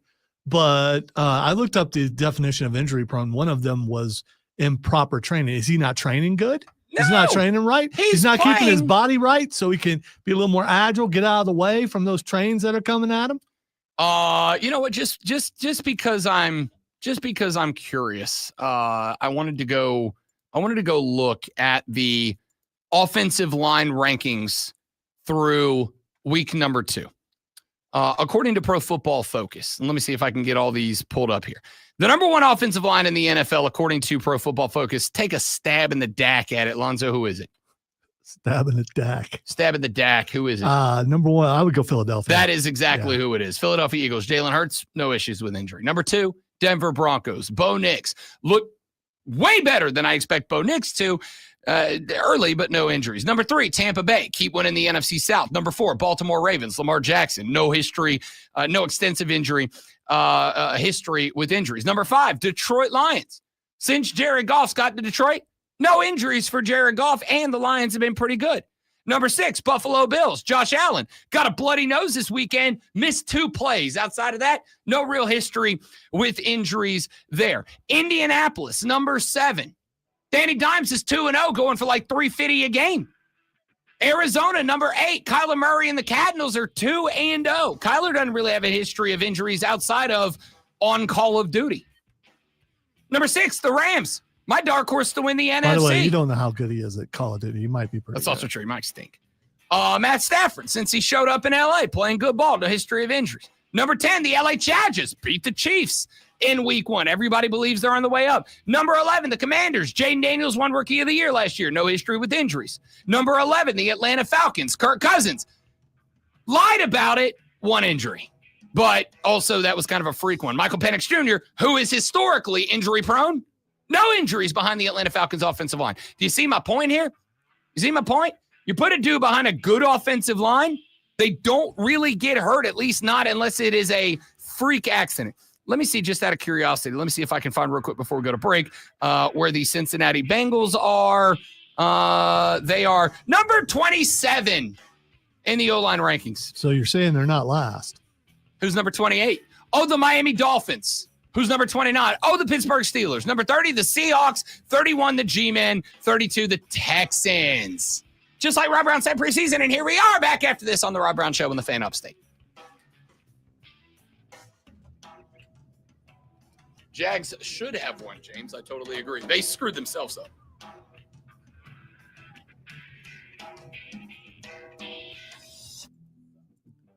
They can't win because of the beef between Tua and Tyreek.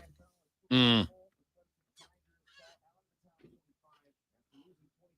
I keep seeing the thing about the audio, but I haven't listened to about. We won the bleeping game. No, I'm talking about what Tua said about Tyreek. Oh, yeah.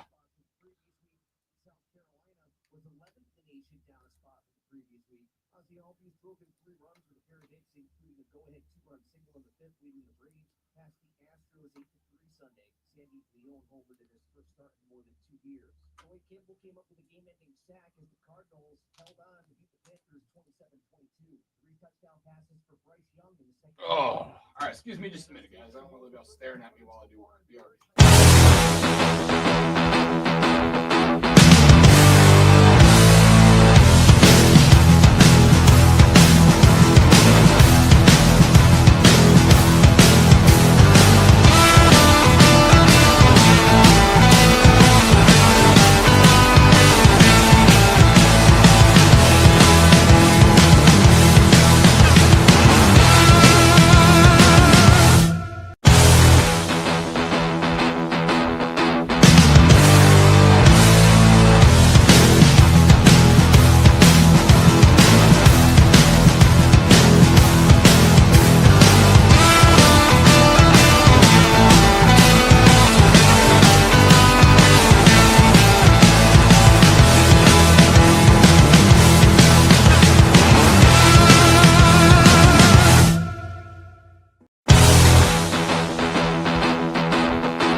Come on. Not just I put in a promo because I need to see if I can get this to play.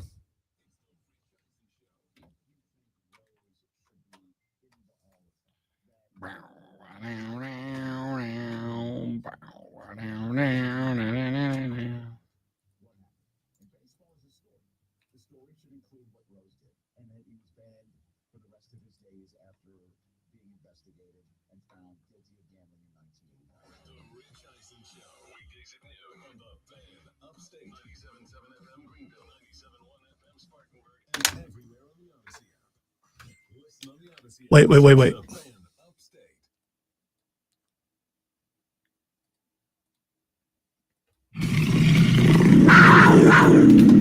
Panthers fall to Sorry. 0-2, losing at Arizona on Sunday, 27-22. I'm Jim Zoki with a Panthers update after this. It's bow time.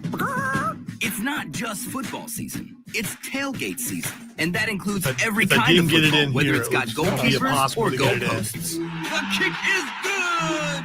Because it doesn't matter where or how you tailgate. When you've got crispy chicken and fluffy buttermilk biscuits from Bojangles, your tailgate is better than great. It's legendary. Head to Bojangles and order your tailgate box with boldly seasoned chicken, fixins, biscuits, and legendary iced tea today. It's bow time. Panthers trailed 27-3 in the third quarter, which scored the final 19 points of the game, but not enough to overcome the deficit. 27-22, they lose to the Cardinals, and the game started poorly. Bryce Young with a fumble, and Arizona recovering it for a touchdown. Sanders, the tight end, split out to the left. Young is in the gun. The up back is Rico Dowdle here on 3rd and 7 from the 30. Here's the snap. Here's the pressure. Young chased, and ball comes out. It's still loose, rolling inside the 5, picked up by Arizona in the end zone for a touchdown. A disastrous start for the Panthers. Bryce also would have an interception in the game, but would finish 35 out of 55 passing for 328 yards, 3 touchdowns in the contest, 2 of those to Hunter Renfrow. Young, the snap, fakes to Hubbard, quick throw, Renfrow makes the catch for the touchdown. An RPO from Bryce to Hunter Renfrow, his second touchdown catch. And with 1:58 to go in the fourth, it's 27-21. Chuba Hubbard had the other touchdown for Carolina. Meanwhile, Tedero McMillan had a good performance, 6 catches, 100 yards in the game. For Arizona, Kyler Murray, 220 yards, 1 touchdown, and 1 interception. Next up, the home opener for Carolina versus Atlanta on Sunday. I'm Jim Zoki on the Carolina Panthers Radio Network.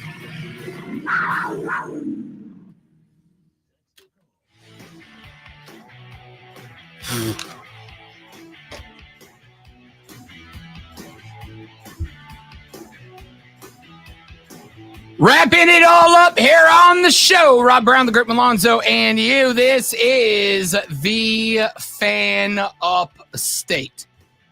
Final thoughts on actually Monday, where we overreact to everyone else's overreactions and potentially issue 1 or 2 of our own.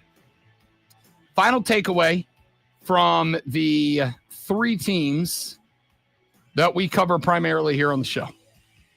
I'll give you about 60 seconds on each. South Carolina, there was one thing I did not think I would have to question about this team. I figured there would be a game or 2 where Lenora Sellers maybe played a little bit too recklessly. I thought there would be a game or 2 where we would question the run game, a game or 2 we'd question the offensive line, a game or 2 we'd question the wide receivers, the defensive backs, the linebackers, maybe even the defensive line. The one thing I did not think that I would question about this team was its heart, its guts, its grit. It is the number one thing I took away from that loss at home to Vanderbilt. When Lenoris Sellers went down, it looked to me as if this team quit. And I did not think that I would say that about this team at any point this year. I didn't think they'd be perfect. I set the ceiling at 9-3. Still may very well get to 9-3, but the road to 9-3 got a hell of a lot longer with that loss. I did not think that I would ever accuse this team of rolling over. I think they rolled over against Vanderbilt. As far as the Clemson Tigers go, hey, listen, if you are good with losses like this, and I, again, called this shot back in May, June, July, that this Georgia Tech team was going to be for real, and that this was a 1,000% an upset opportunity for the rambling wreck of Georgia Tech. I also picked Clemson to win the game. I really did. I thought they've got to have gotten enough of a, oh crap, it's serious now warning against Troy that they get it right. But what did we see? Same play calling, same inconsistency. I got Cade Klubnik running more than your running back did in this game.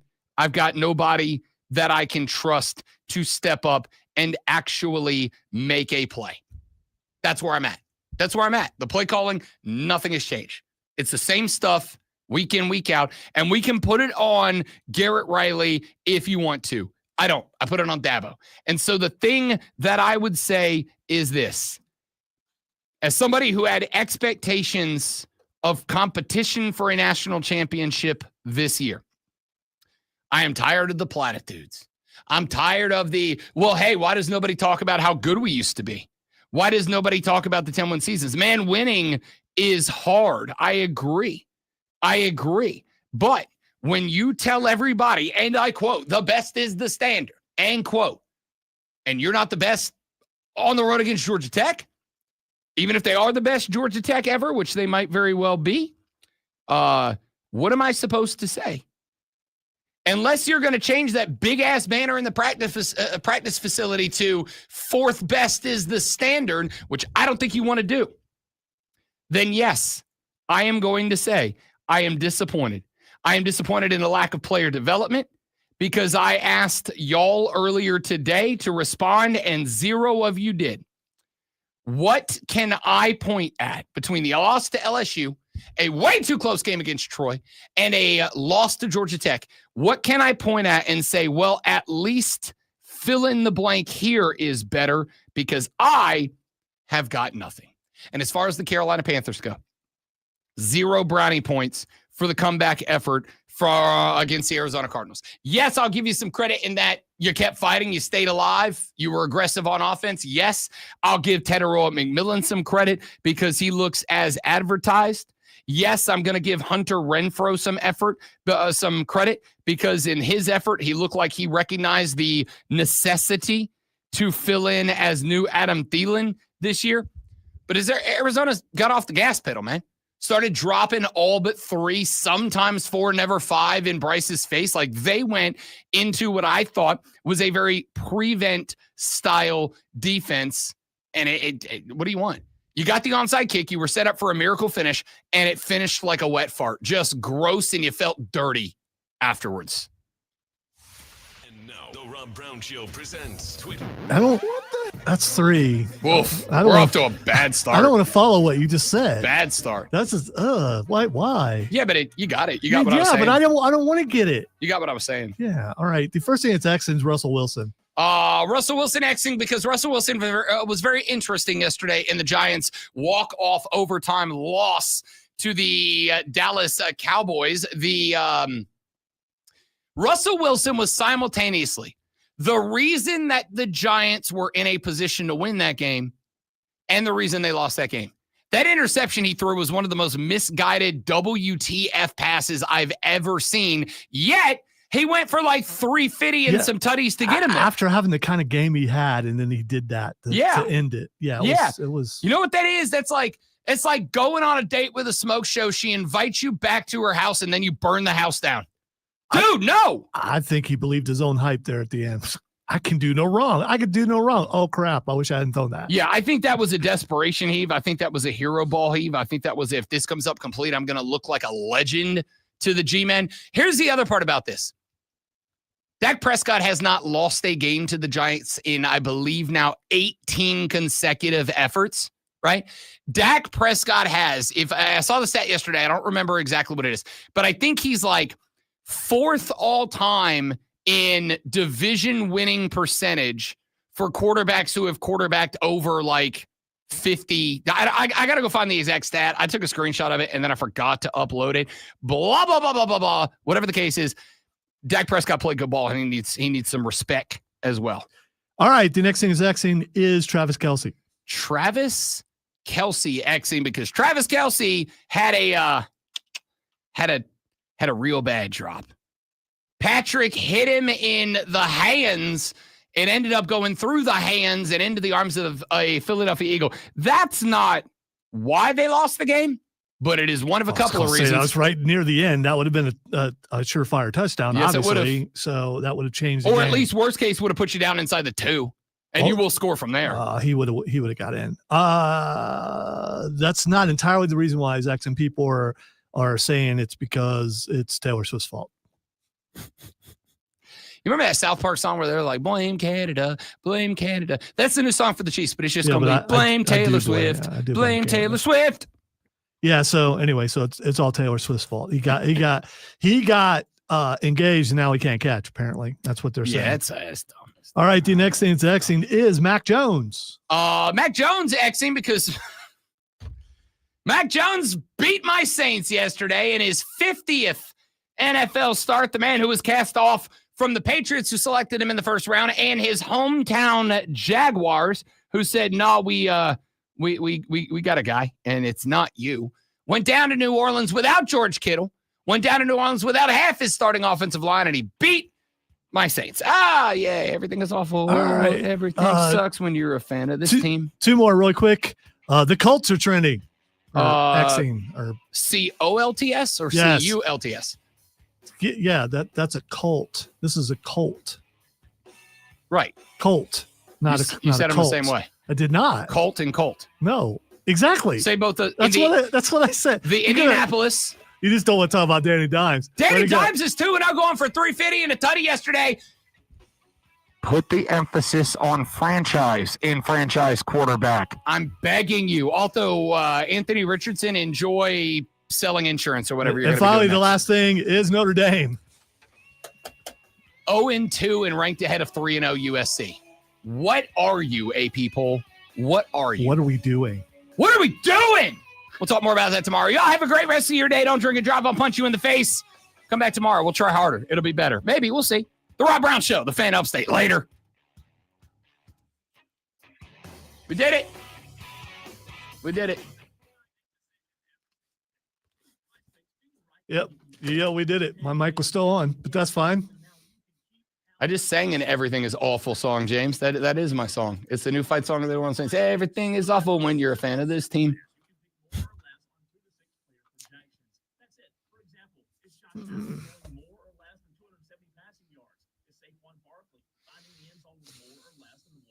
All right, I got a jet, dudes. I got stuff to do. Appreciate you all being here. You guys are incredible. Thanks for joining us. Have a lovely day. We'll see you back here tomorrow on the Rob Brown Show. Hasta luego, muchachos.